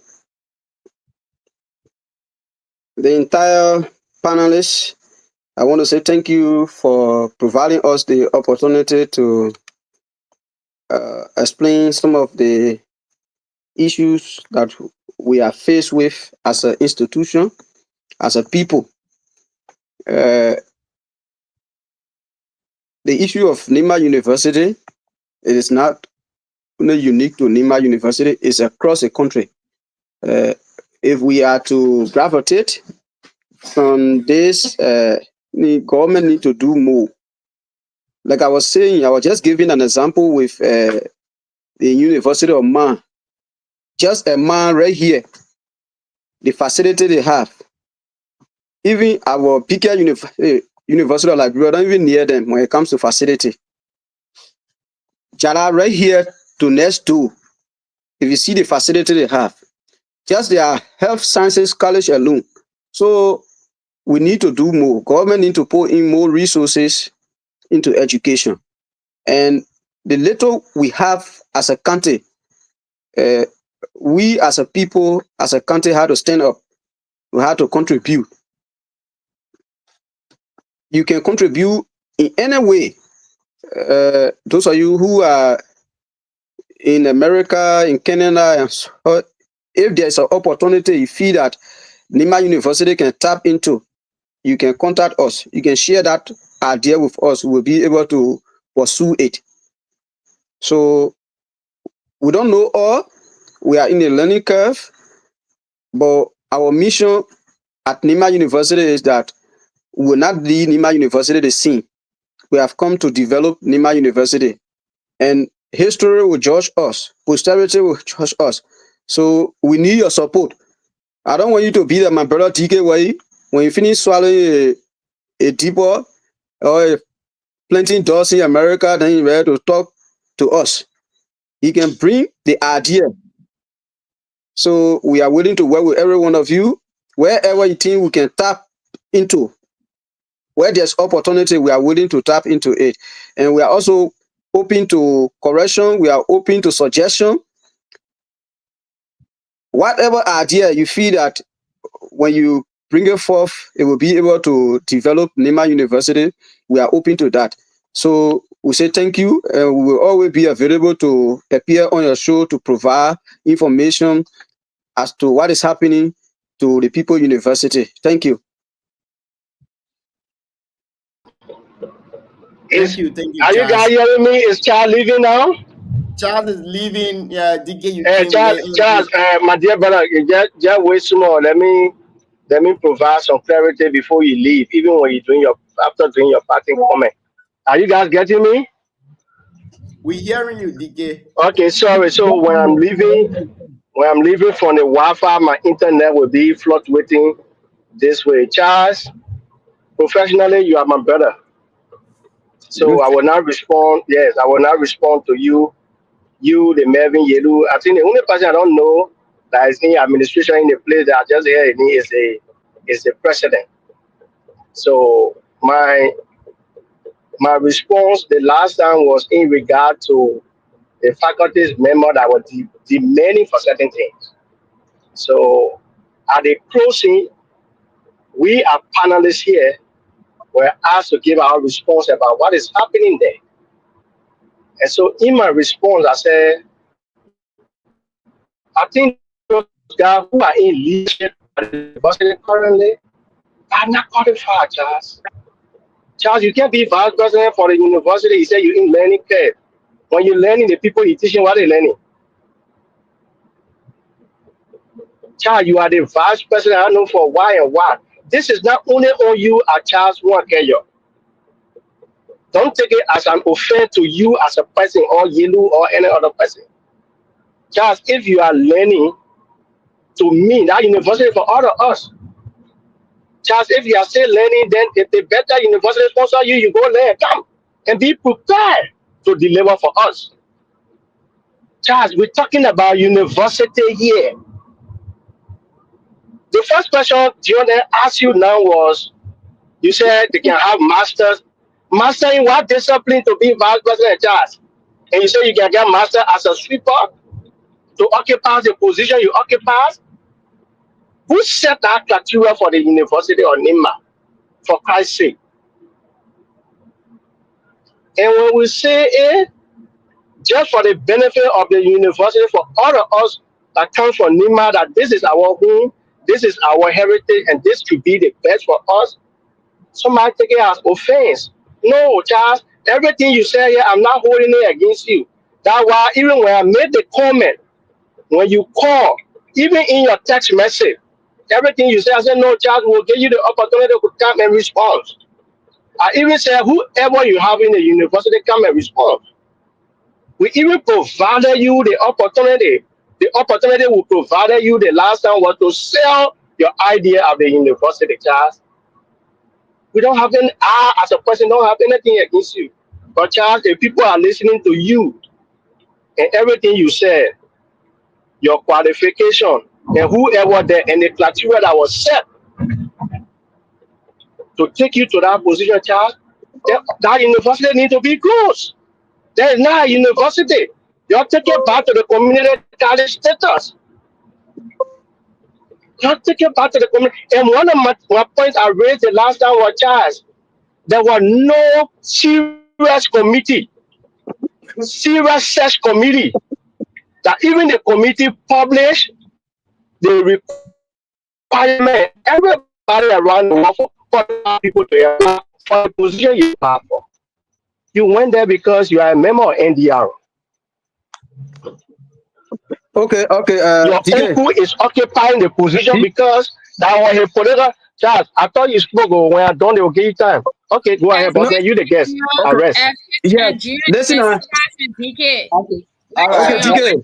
Yeah, DK. Yeah, let me provide some clarity. When I said I was in the learning curve, I didn't say I was learning on the job. What I was saying is that in leadership, people are learning. So it's very sad that an experienced and a qualified, as you claim, will be saying, if somebody say they are in a leadership position, this is my first year there, I said I didn't say I qualified at level. No, listen. Yeah, before you can even say somebody is not qualified, meaning you are saying you are qualified. No, listen now, DK. No, but you're misinterpreting me now, husband. No, I'm not misinterpreting you, DK. Before you, listen, just give me a chance. Before you can say somebody is not qualified, then you yourself you qualify. And then secondly, let me make you to understand this. If I said we were in a learning curve, it doesn't mean that we don't know what we are doing. We are learning, we are open to learning, we are open to correction. That's what I meant. So please just get that clear. Okay? Thank you, Charles. Okay. Thank you. So your information, listen, I come in. Your information, when I said you said master in what? I said academic credential. If you get a master degree, whether in sweeping, this is now specify. There's no specification to say, okay, you should get master in this, except that, for example, the academic arm of the institution, it's clear, very clearly says for one to be a vice president for academic affairs, that person might attain terminal degree, PhD. It's clear. And likewise, the position I occupy, they say master or PhD. And we shall qualify for it. And I will tell you that all of us in administrative position, we are qualified. We went through the vetting process. So you are sitting on BKF. Did you go through a vetting? Thank you, Cha. Hmm? Thank you. Did you go through vetting? Answer the question here, Crosshair. Thank you. It was a pleasure Okay. having you. Thank you very much for coming. We hope that you come to share more information with us. Thank you. Efanso, please, before I leave, you know, TK, some of the analysis you made, because faculty have concern, then people are not qualified. So the question here is, UL now faculty are agitating. Is it that because the administration at UL did not qualify? The issue is all over. So faculty are not demanding because the people who are in administration, they are not qualified, or because of the name of the administration. That's why it causing faculty to go slow. No, it's all over. So University of Liberia and faculty on go slow. Are you saying because the administration not qualified, while faculty are going slow, or they are raising concern? So DK, you must be able to well structure your thoughts before you tell somebody say they not qualified. Yourself, you should be qualified. Thank you. Thank you, Charles. Thank you.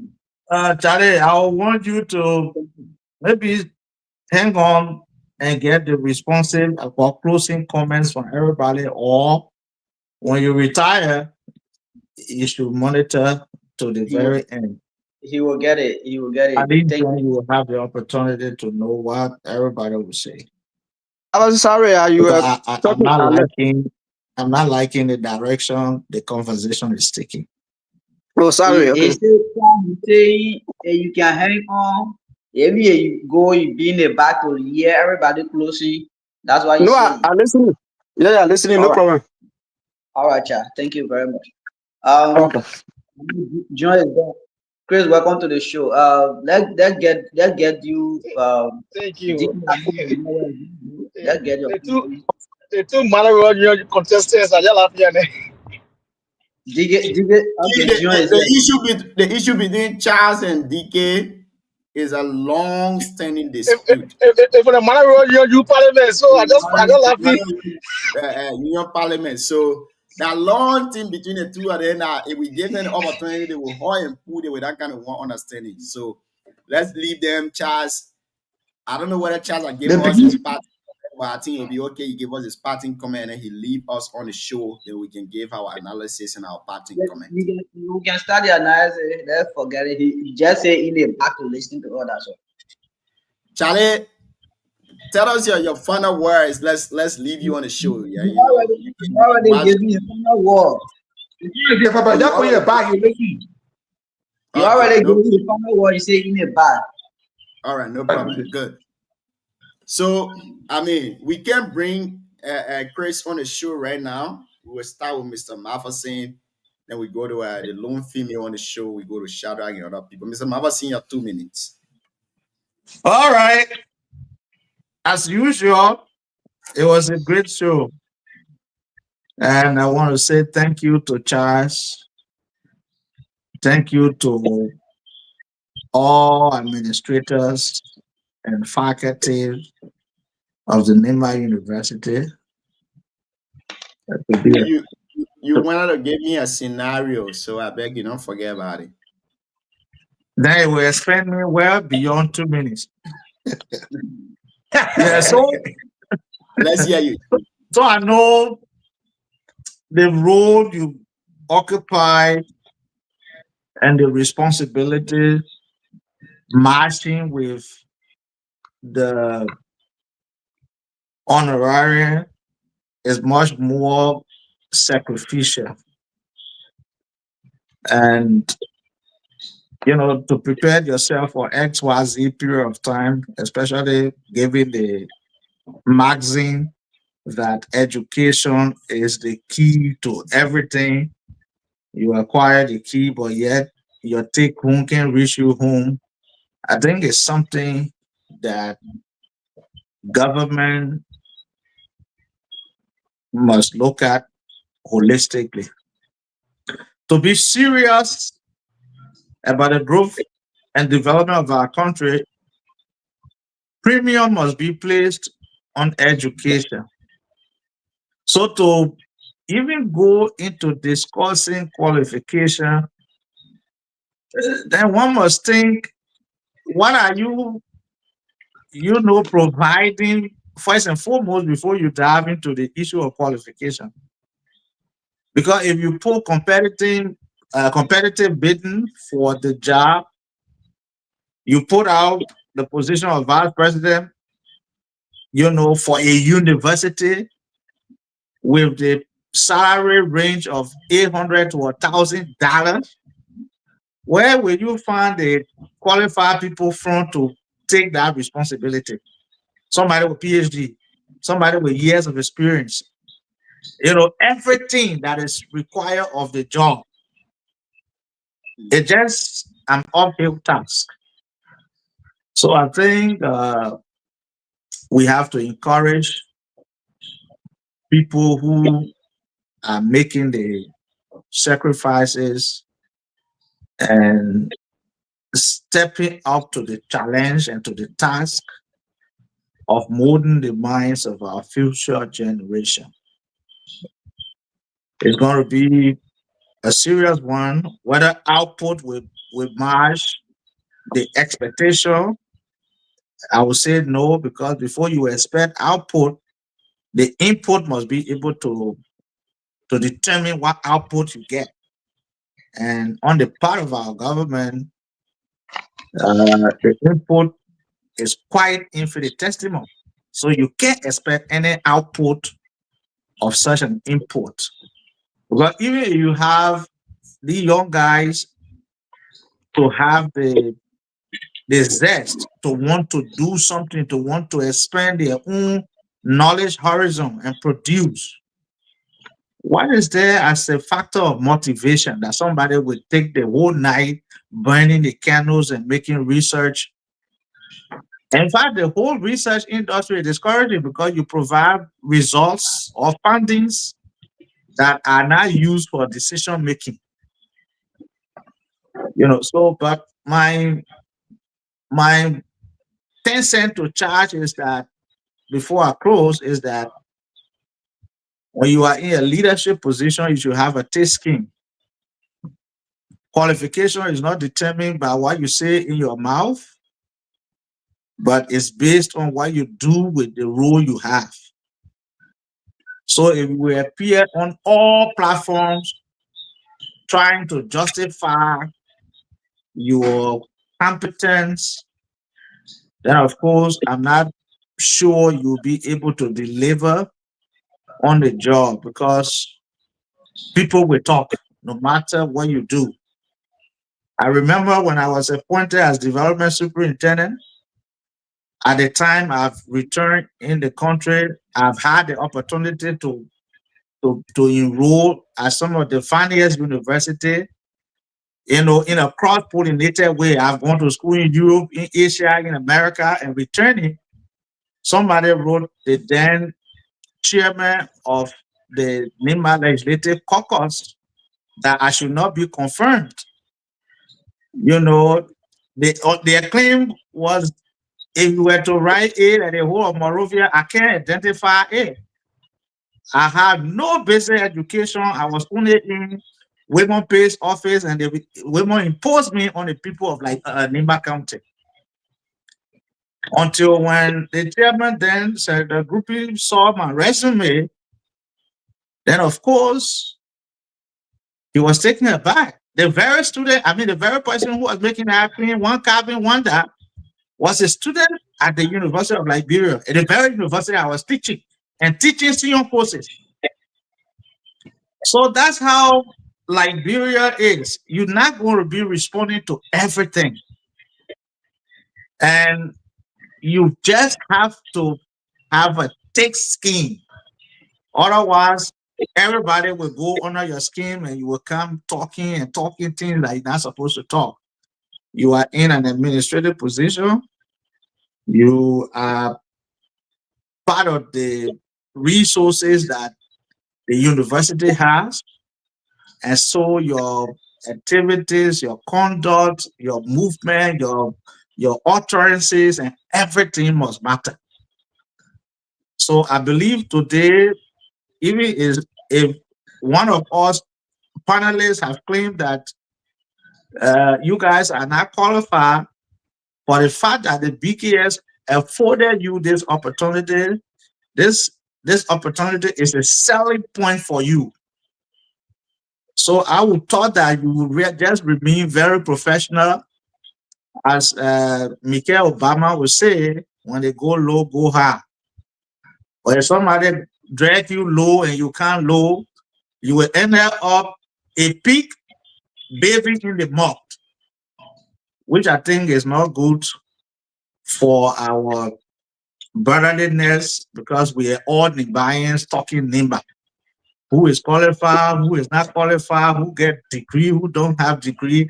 For me, I always avoid the whole degree discussion, qualification discussion and stuff like that, because people who are qualified, their bank account can show. So I just don't want to be caught up in those kind of debate, those kind of argument. If you think I'm not qualified, well, you're not my employer. You don't put food on my table. I don't care what you say. I move on. But if I'm in a place that qualified people are supposed to be, my responses will make people to know that I'm qualified.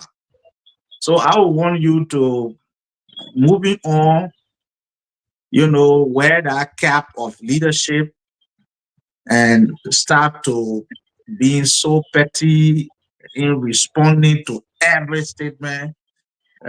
It will take away from you than you expect will add onto you.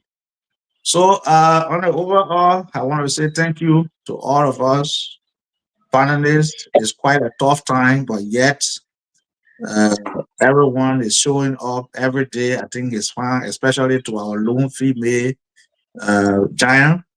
She's always made it do this to be a part of the show. I think it's good. She has things to do, but to show up every day, I want to say I appreciate you. Because like George Weah would say, some of us are female in chief, and so we take our ladies into higher esteem, and you're demonstrating that very well. We look forward to seeing you every day playing your role and adding that female voice to our discussion. Thank you all. Thank you so much, Mr. Matheson. The only problem I got on the show right now is 2029. Who am I going to support? Am I going to support Mr. Matheson, District 7, or the lone female candidate? I don't know. It's going to be a really tough decision for me to make. Hey, Gio, are you okay with me talking because my network is that good? Okay, let's give you the opportunity because we're not to go to Madam Lorena, but let's give you the opportunity to speak. Lorena want to contest in District 7 as well, so that's why you see she always hitting Matheson. She between District 7 and District 8. So Matheson, my argument was not to Charles. Whatever Charles say he going with, I'm not responding to that. Matheson, you know me. I will not go to where he going with his stuff. I respect him for everything he say. His opinion. Matheson, this university was a community college. For whatever reason, I don't know why, informed their decision to upgrade it to university. When you upgrade to university, you must. DJ. Yes. It is Nima Community College University. So it hasn't been upgraded to full-fledged university. According to him on the show, they're only offering 5 disciplines at BSc level. Great. So my argument is not, oh, child, you are not qualified. You are not wet this way. DK only experience was in Koga office. DK was in high school when child got master. All I want are 2. Then go away. My point here is that place is not nobody's property. That our property. That is our home. We're talking about Nima here. And my point is, tell me who in executive administrative position in our university that is an NDR person. Charles Uncle have been set all over the place because he is an ardent supporter of the Senator Johnson and the VP and all the executive of the NDR.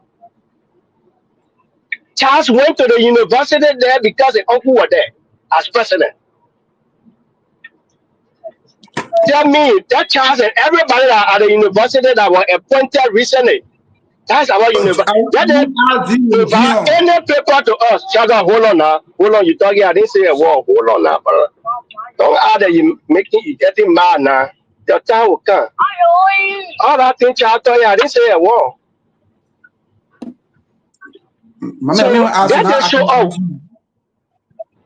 Okay, go ahead. So I want to know whether your point of accusation against the people is based on pattern or qualification, because you keep emphasizing that MTR. Both. What is your point? Both. They are not qualified. They went there because of their party affiliation. That's my point. That's my point. Then your point is not clear now, because you just said again you're not saying they're not qualified. Shaga. Okay, tell me what you want me to say. So then you gave the implication that there are no qualifications. You said that no based on pattern now, because the vice president for research and everything said you can get master in shipping and be vice president for research at the university. What sense is that? No. The message you can get master in anything, whether in shipping, you can be vice president at the university. That's a criteria they set. And any criteria that looks like that is politically motivated. No serious society will set such a criteria for a university. So have you evaluated the administration at our school that none of them got degree in academic or administration? That's why we gave them the opportunity. The first opportunity we gave you, come and present the facts. What we're saying here is we're not accusing people and saying go this way. We made a comment that they felt offended. I said, you guys, you know why you get 2 hours. Come on and show and clarify. Yeah, they will say then you're doing it like download now. You spoke here, I didn't say a word. So you don't want me to speak there, I told my mouth. No, but I'm providing clarity now. When you say hit hour, okay, John, maybe his goal is to disrupt because he's NDRO man.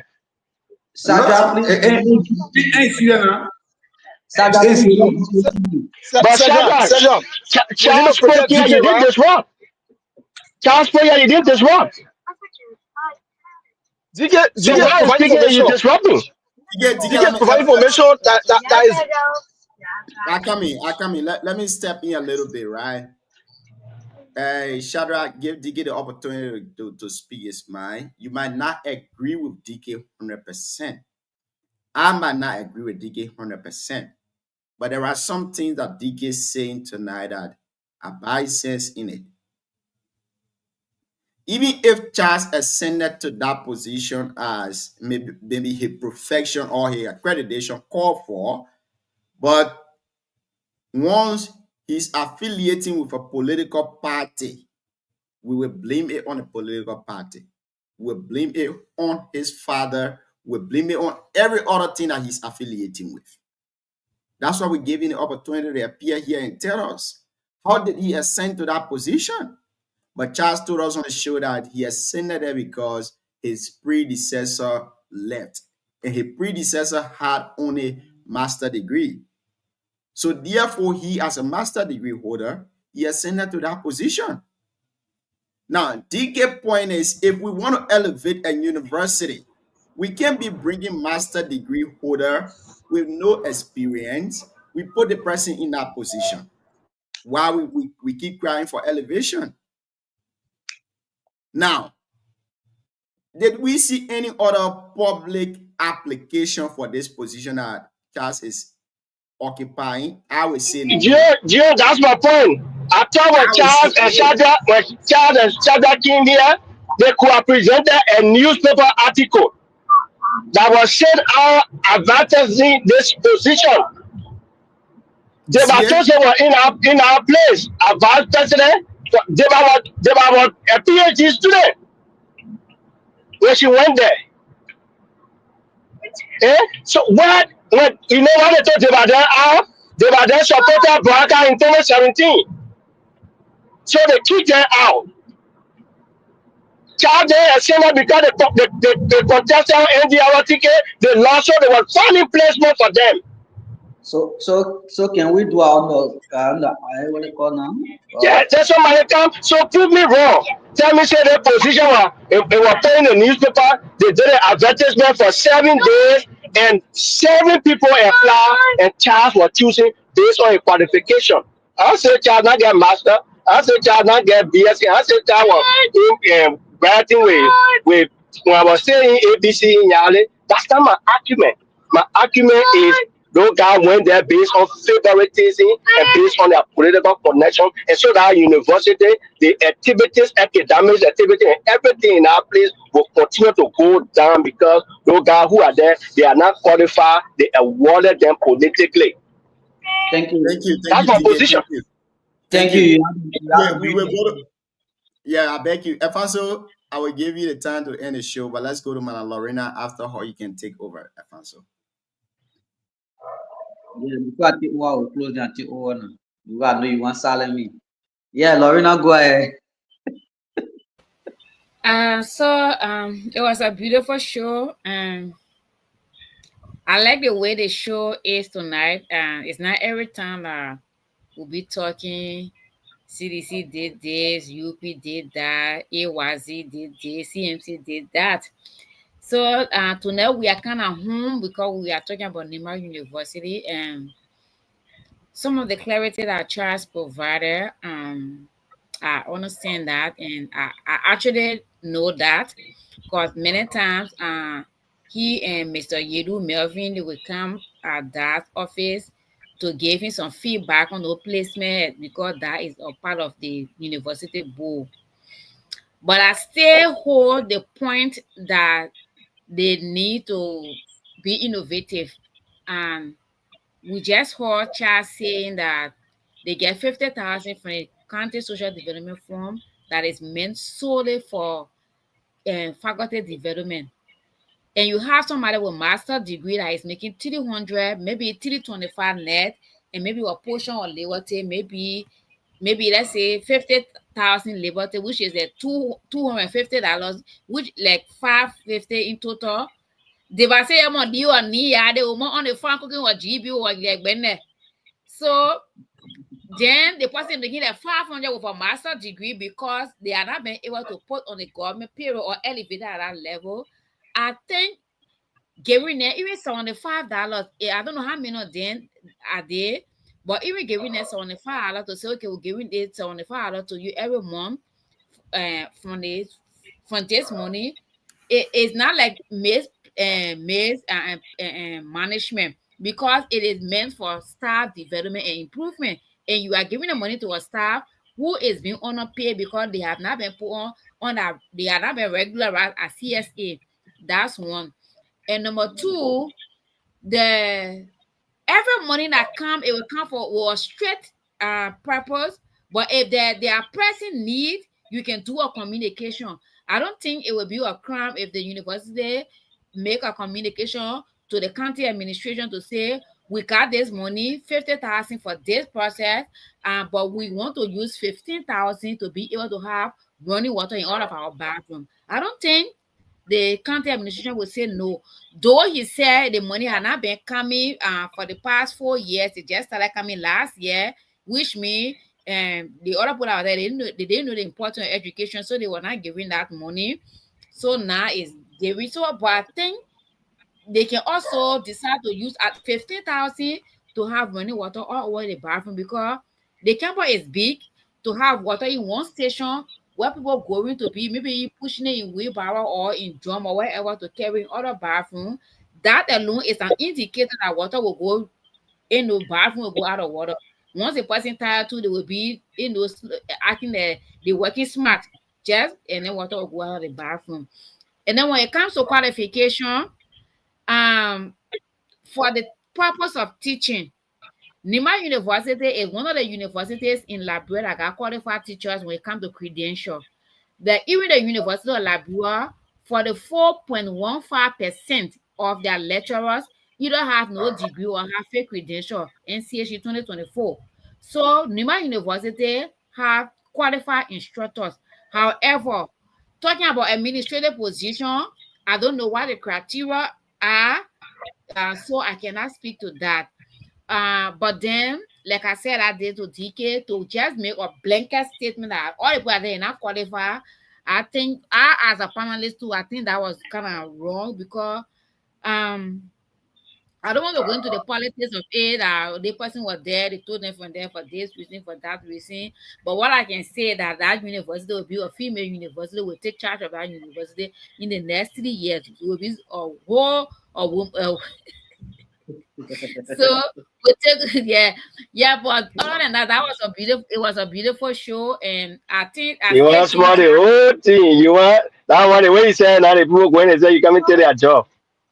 Charles, You as working you to all me. look at 50,000 and see what I can do. The man I got master in engineering.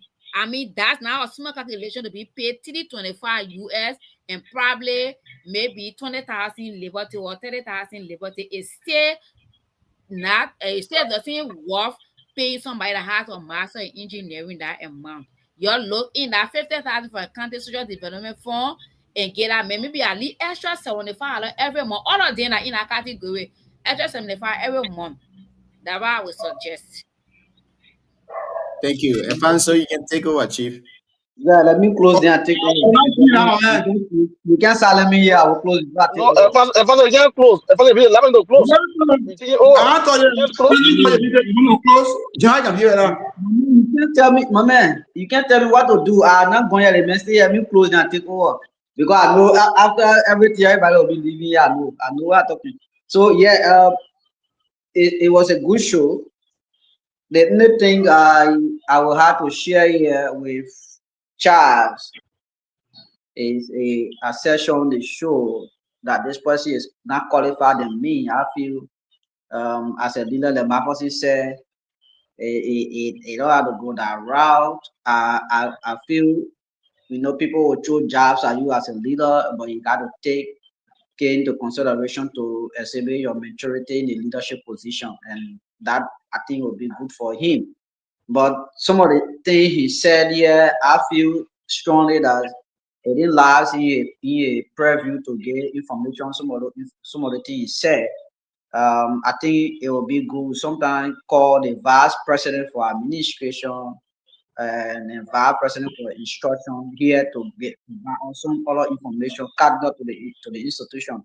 When Charles come here, let him talk about his office, his position, how he managed it. Then talking about the fiscal affair information and all that stuff. I think he don't have the actual information on it to give to us. The vice president for administration will be providing all about the bathroom issue and all that thing. Then I think we'll be looking at that because to just use 15,000 and fix all of the bathroom and got water in it is a problem. I think then the institution has problem, serious problem, because they cannot pay water and sewer bill.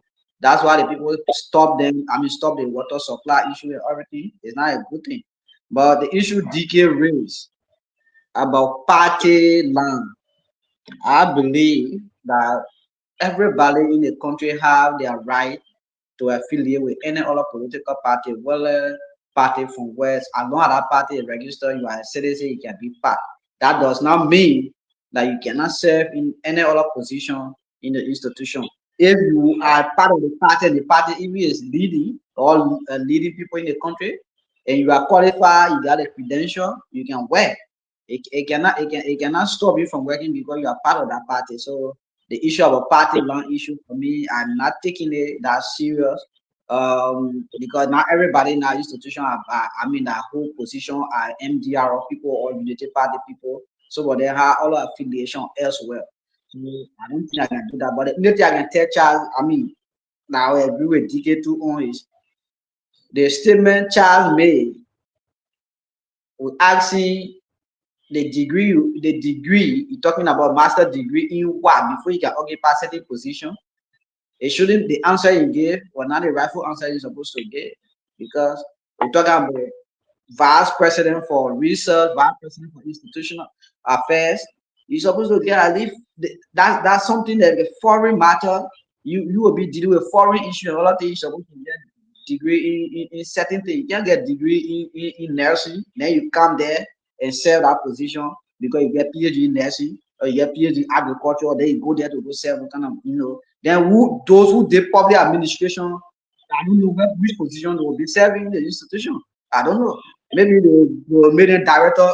I mean, I call it director for agriculture, and then people from agriculture who can serve in those kind of position. People the management, public administration, where are they in the institution?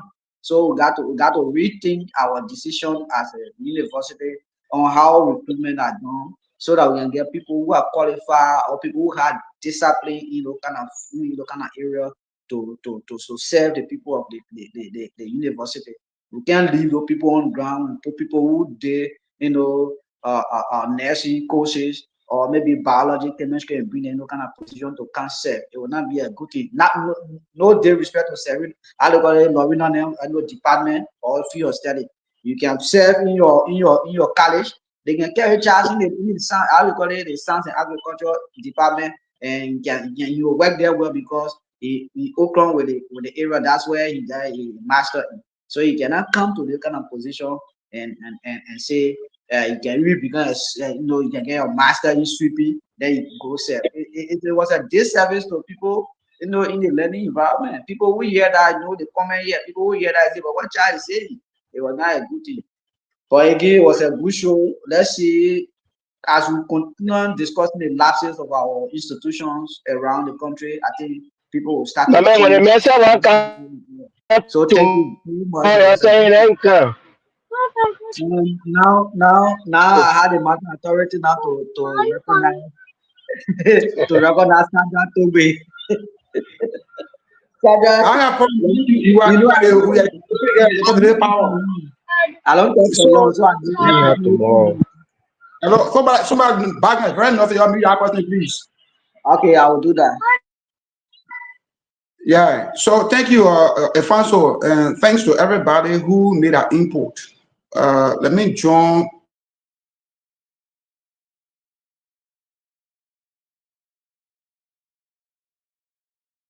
You are not even joined in there with In the blue female.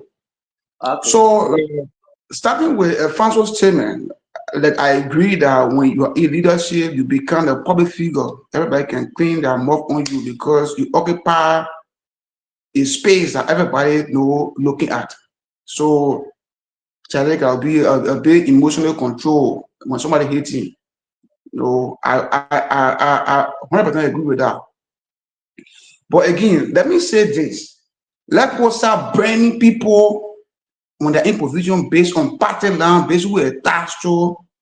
It creates animosity in society. Let's be real. Branding people because you feel that John is because of Peter or Peter is part of a unity party or MTR. Do you get what I say? Like where you are part of a unity party throughout your whole lifetime. You were appointed quite often because the Koga knew that from Booyah when you all lost election with Rede, Koga knew that when everything was Rede will say no powerful man. I could appoint you office a political officer.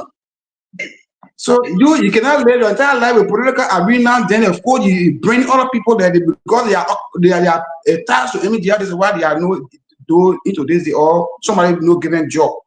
I think our qualification, discussion to based on what the person can do or what their discipline is.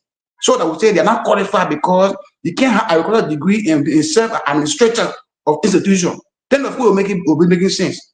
But to know randomly say because a person attached to MDR, a person attached to a unity party, I don't think it's a mean well in society as professional people.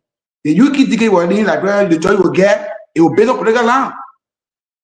And not because here in America, so it means that people really are get Jordan, you should bring a talent to a particular institution. That is not a very call for. I'll be bro here as my brother. Let's desist from that behavior. That is called qualification based on discipline, based on somebody's experience. We agree that like numerous universities should be equipped with qualified people. If they're not doing well, we will discuss it. But let's start attacking institution or people attachment whatsoever. and wrongly saying that no, because of their they are giving a job. I think I did something. The people making sacrifice. Most of the young guys are over there. They are sacrificing more than you and I. Besides that, employment, I don't call it policy. The employment policies in terms of no employment. If child be serving as vice assistant to somebody who was vice president at the time and serve more 5, 7 years on that person, even they put a vacancy on the first or they will do internal a memo. If no one within they can occupy that position or qualify, then they can publish it to the public.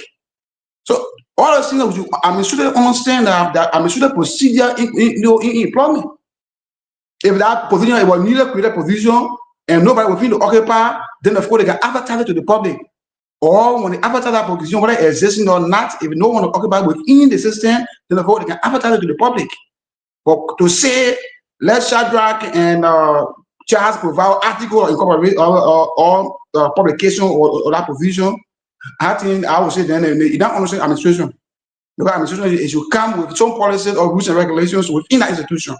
We can only advertise provision if no one will feel to occupy it. So that is called child qualification or those who need that qualification based on that discipline and where the currently occupy. I think that will be making sense in attaching people to no political institution. We got this from that.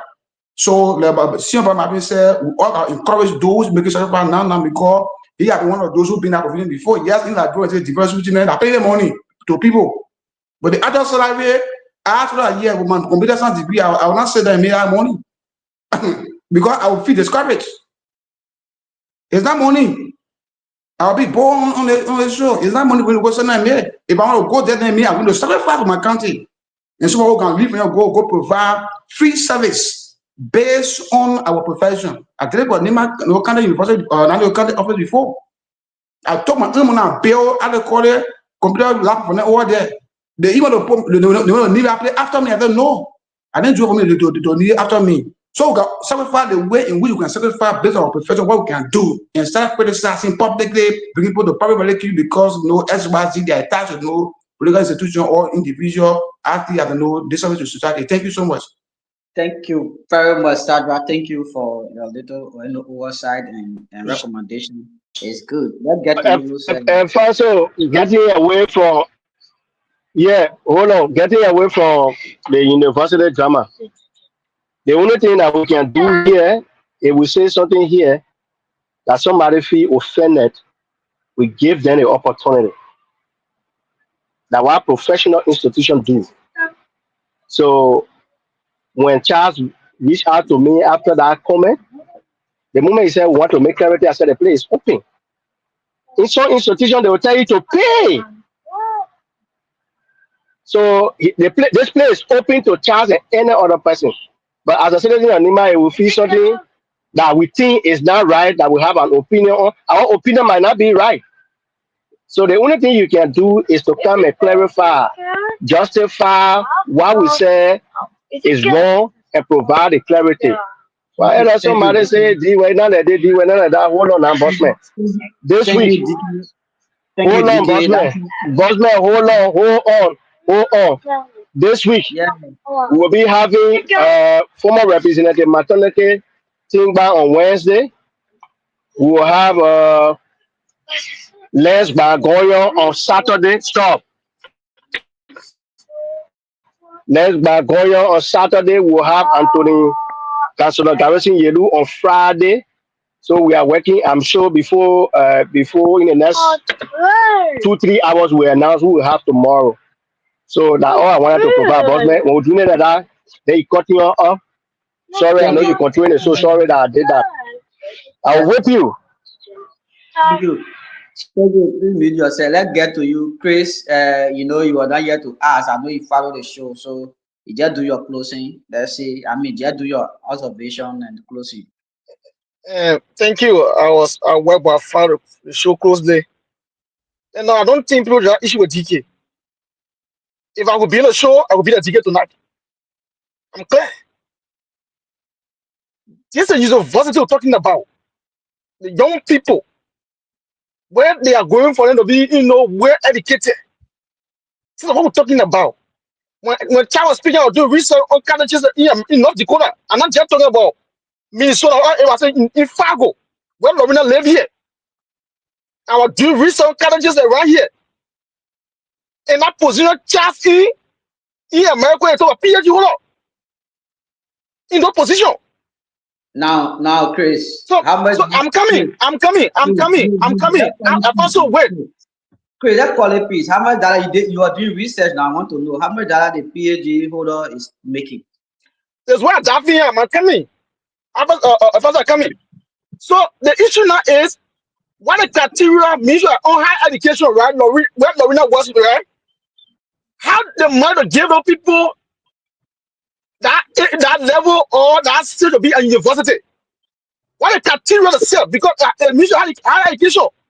So if you improve, if you taking that university, that still now, you have people who are well equipped to serve in that position. We should not have it. That's my friend. That's my big brother. But the position is serving in for her background of study. I don't think so. Be in that place. Why push that issue with DK or DK seen it? Let me ask you, Efanso, I beg you, let me chip in a little bit to ask my brother Chris. Chris, the capacity Charles is serving in is assistant, that's a vice president for institutional advancement. Who do you think should serve in such capacity? I will give you I will look at 4 different areas, right? One, to be somebody who did public administration. Why? Okay, because administrative, area, I do a research international policies, right? Is where he's serving right now. So that Chris, you're getting the position quite wrong. You're getting it wrong. Because a person who served as vice president for institutional advancement, it doesn't really mean that man will go outside country to negotiate with schools. It also means that in his capacity, he should be able to elevate the school. And we asked him the question. There are other departments in your university that are not being offer bachelor degree level. And he mentioned the criminal justice department. He said they are working on that. According to him, they have also gone outside of Liberia in Man, in Ivory Coast. And they are working with the agriculture department of Man University, the geology department, and other departments to see how best they can do student exchange program. So I don't want her to sit on the show to misquote the person because of political differences. I beg you, Grace. But go ahead with your statement. Yeah, Jim. I was trying to make a point, and you keep me right. The area where child get master is that where he's serving. We should be real. We live in the Western world. Why you got a master in? I'm coming, Lorena. When I'm coming, you guys serving. I mean, you have higher education, and you left everything happy in this country. So we're coming in. You're let brief. You don't understand employment work. I'm coming. Yeah, of course. But the issue is, you guys working the mutual higher education. You allow this thing happen in this country. Misplacement of individual to where they don't have their specialization. Our mama is here in the Western world. He been working so hard into the you working in America. You cannot live in America and do education, right? And then take it to go and wear the necessity. It don't work that way. So the issue about university, which of Nima University, is about other matter. For example, right? What other matter is a people of Nima. So if those guys serve in the position and they're going there, people have doubt on it, their way of doing things, and they're bringing those observations up, I don't think it'll be issue that people have, misunderstanding or have, different interpretation. Like I was just an example, right? Just area of work right now at the university. Just given this, I think he did from the science background. For example, he came in that place. He's not going on the agriculture department. You put the man in that area that have to do institutional stuff, right? Child don't have degree in management. Child don't have degree in product administration or in education. And you put them in What experience the person bringing? My chief, Yeah. my chief. Okay, I beg Mr. you. Mawasi, I beg you. I Let just give want to. chance. I Let just give want chance no before first. child comes in, right? Before child comes in, let me say something. It's better we speak in a way that will present us as knowledgeable people. To be vice president for institutional advancement, it doesn't require you becoming a public administrator. It doesn't require you studying international relations. There are specific criteria. Now, before Charles could go to the Nima University, he's worked with Tubman University. He's been in the higher education industry. Now, this is why you need to be in that capacity. Number one, experience in higher education. Number two, leadership skills. Three, fundraising expertise. Four, collaborative, expertise. And then you come to strategic thinking. Strategic thinking part is vague. Is child not able to network with other institutions? Is he not able to organize fundraising that will benefit the university? Is he not able to initiate collaborative discussion that will strengthen and build Nima University relationship with other universities? Let us not stress this thing and make it look like the very place, a very Western world you're talking about. There are people who do not even have a college degree but have extensive practical experience when it comes to hands-on courses. For example, like agriculture, somebody with extensive hands-on can come and even lecture at master's level. So we should not start complicating things. I believe Child has a master's degree. He has developed critical thinking skill. He knows problem solving. He knows inter-institutional relationship. He's able to initiate any reasonable discussion and institution to institution discussion and be able to harness that opportunity to the benefit of the institution he represents. So why are we making the position to look so very, big that he can't do with his master's degree? Yeah. Finish. No one saying. Can I come in now, Dion? Chris, I beg you, Chris. We're disrespecting you tonight on the show. I acknowledge that. But let's give Charles the opportunity to respond to you in 1 minute, and we're not going to bring him back on the show. I will try to respond when I'm finished, Gio. No, he wanted to say something shortly. That's why I beg you. You will come back, we'll give your 2 minutes, and you will conclude. I beg you, Chris. Chris, I'm begging you. Charles, let's hear you. Okay, thank you. Mr. David nearly all, and I listened to his advice. Maybe my algebra was not so good, but what I want for Chris to know, is good. He said he made research about North Dakota. He said person who occupy that position should be PhD. In my intro, I said the position as per what Commission on Higher Education have on the book, as per what the institution have on the book, is that you should have a PhD, you should have a master or a PhD. And sorry, Chris, you've been in this country, the 14 years civil crisis, the war we fought here. How many of our people here have the PhD that are willing to work?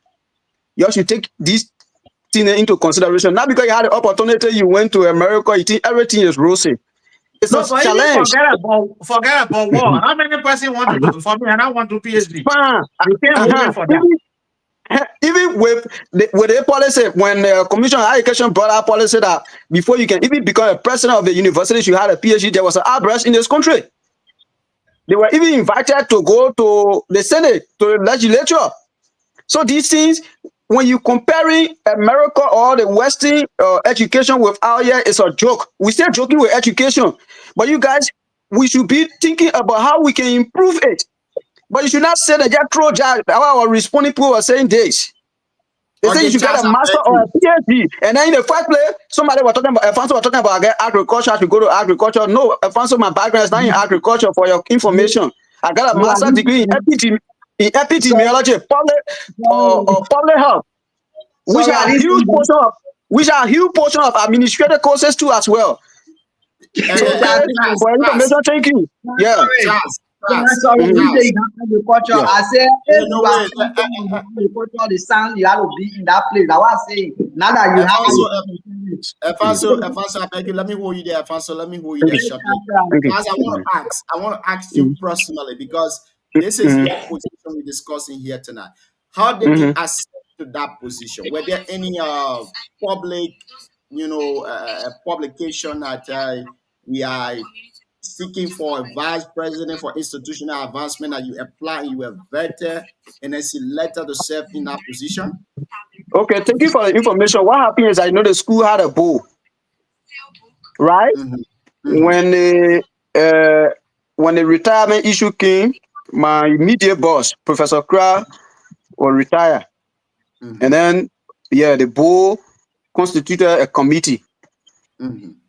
A committee within the institution, and we expressed our desire to occupy the position. They call And that I've been, the search committee. yes. So based on that, I was serving as his immediate deputy. I expressed interest. How many of you expressed interest in the position? Come again? How many of you expressed interest in the position? No, I think the search committee will be the best people, but what I can show you that there were committees set up that went through it, and then based on that, our name was submitted before the board, and they vetted us based on our CV and stuff like that, and I was given the opportunity to serve. Oh, okay, great. Reason being that yes, I was the person who was within. The Mavasi was saying, yeah. So in 30 seconds, just give us your parting comment, and we gotta go, Chief. Gotta go. Yeah, I think I will repeat the same thing. Like I said today, Nima University is a growing university. We who are in administration, we don't know all. That's a remark I made today when DK came. You say you learning. No, when you are in leadership, you will always be learning. So we are open for correction. We are open for suggestion. Like I said, wherever those of you up there, if you see the opportunity, you feel that Nima University can tap into that, get us contacted, and we'll be able to respond to that. And then the next thing, when I said you should get a master in anything, it doesn't mean that this is how the structuring of the administration in Nima University look like. For example, our research and grant is headed by Darlington Clay. Darlington is well experienced, knowledgeable.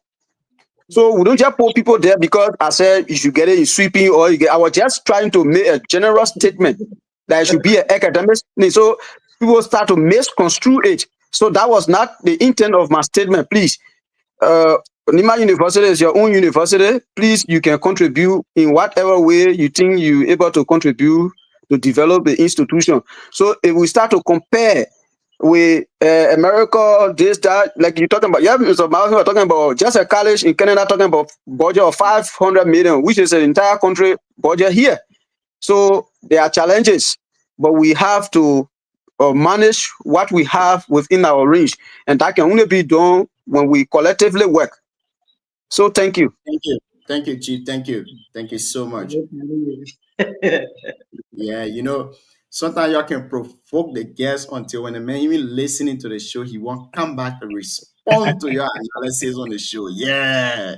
The way y'all can see the issue, and get me to come back and respond. But Chris, let's get back your 2 minutes, and then you can give us your analysis.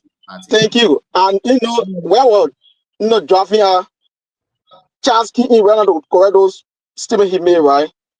For me, I'm just real. That's me. If we want to correct the system anyone refer to as mess in Liberia, we need to take every step into consideration. If we're not doing it, we keep repeating. So, no private people do their work. No private people do their work. Then how will the system improve?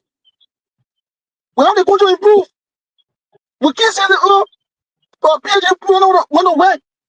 Let me tell you, people have said, I said it before, I was keep saying it. The people that salary on our campus enough for NIMA cover, and for the national government. It is supposed to be the national government to pay the people.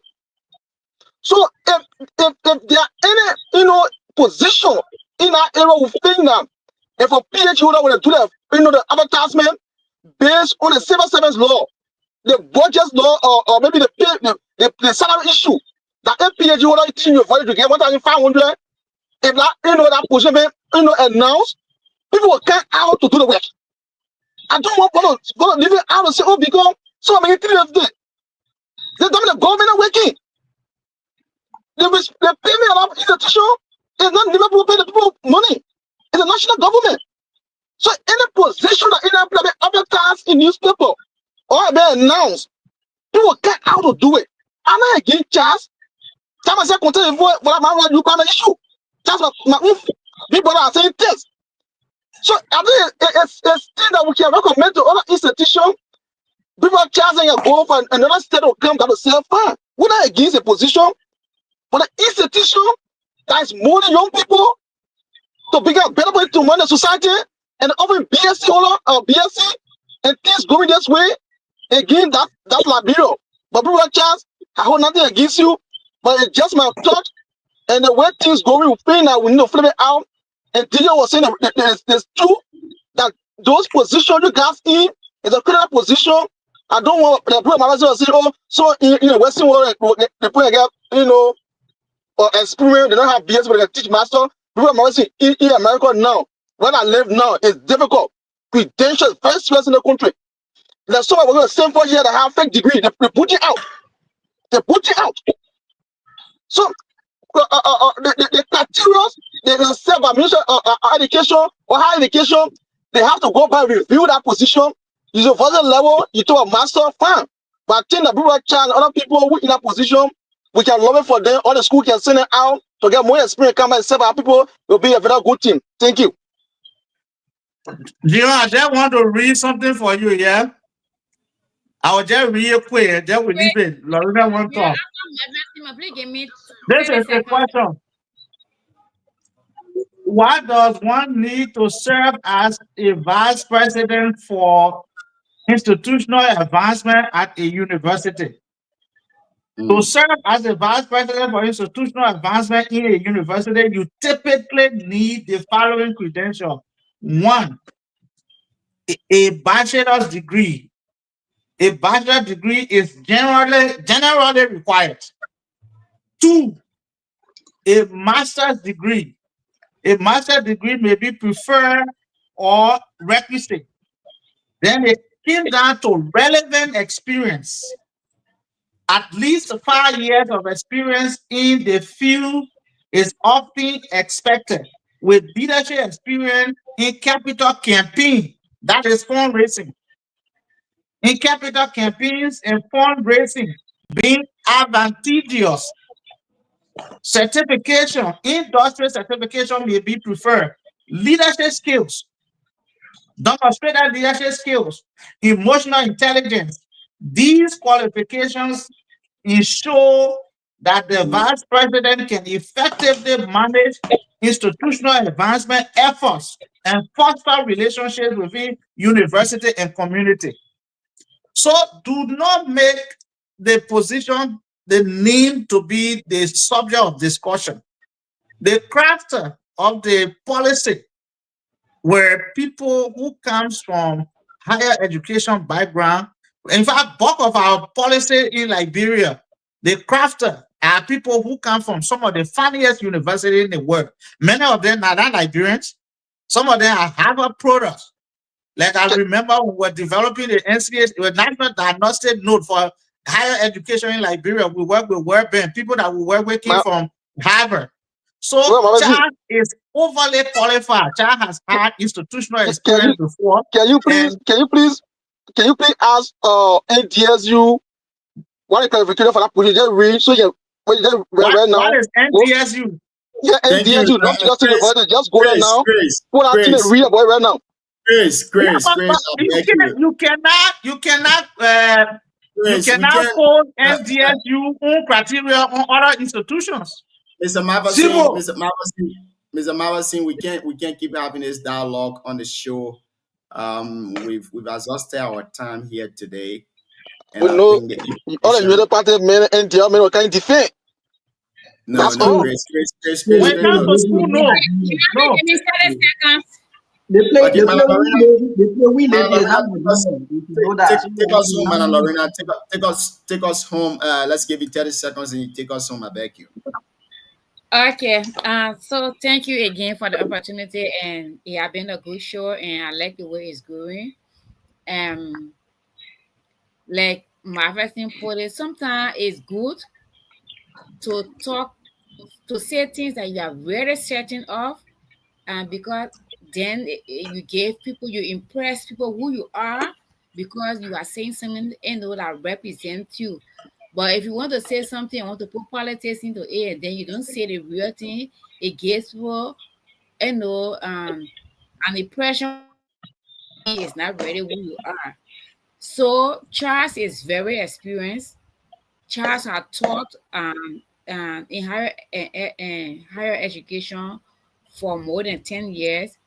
Charles has a master's degree, and Charles is a student pushing his PhD in one of the best universities in Africa. And like my first thing I just said, everything he said is just what you need, and then plus networking with alumni, because there are alumni from that school. You will be serving, who will have opportunity, who will have businesses, who could even donate a good amount of money to the institution. So Charles is qualified, and like I said, Nima University has qualified lecturers, maybe as more than the University of Liberia, I would say, because you remember it is only 5 programs at NU that are offering bachelor's degree. The rest are still associate. And if you have a bachelor's degree, you can teach associate.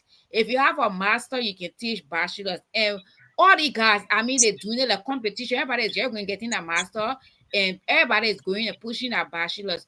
So Charles is qualified. All we can say is that he should be more innovative. He should, expand his network. But to say he's not qualified to have a PhD, no, he even said master or PhD. He was even overstating or overrating the position. It's a bachelor is preferred or master. So in NDS you have PhD as that criteria. It cannot be like it must be the same way. NU, although it start with the same end, but these are 2 universities in 2 different continents, 2 different countries, and everything. Check NDSU budget and let me know. But NDSU, the person there said does not have a PhD, and then the role is different. The current, Thank you. the current. Mr. Mavasin. So, this is good for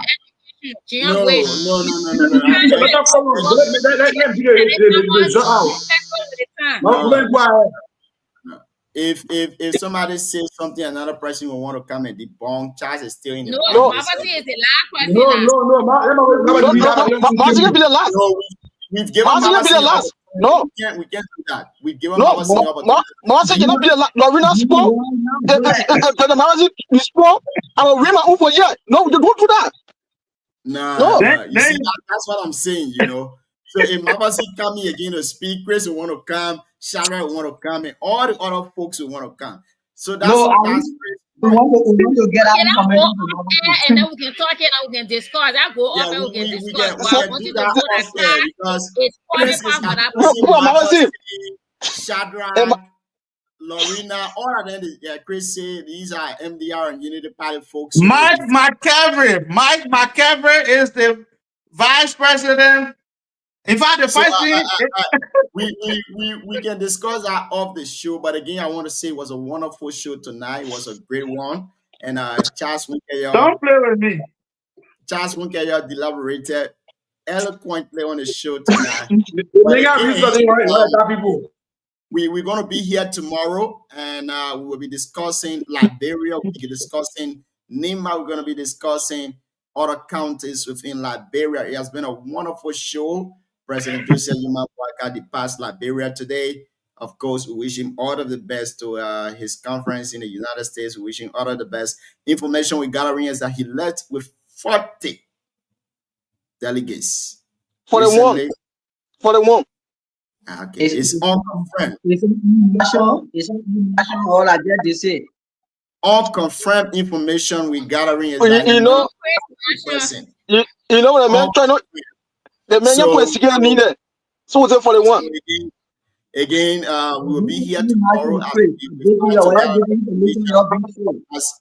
as we fight to gather the information. We will be here tomorrow to discuss the issue best suited in the interest of the Liberian people.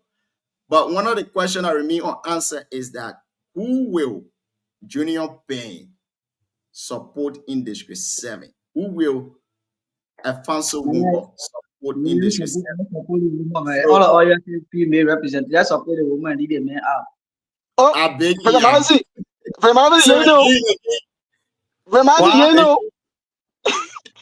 No. Don't. Mamazi, don't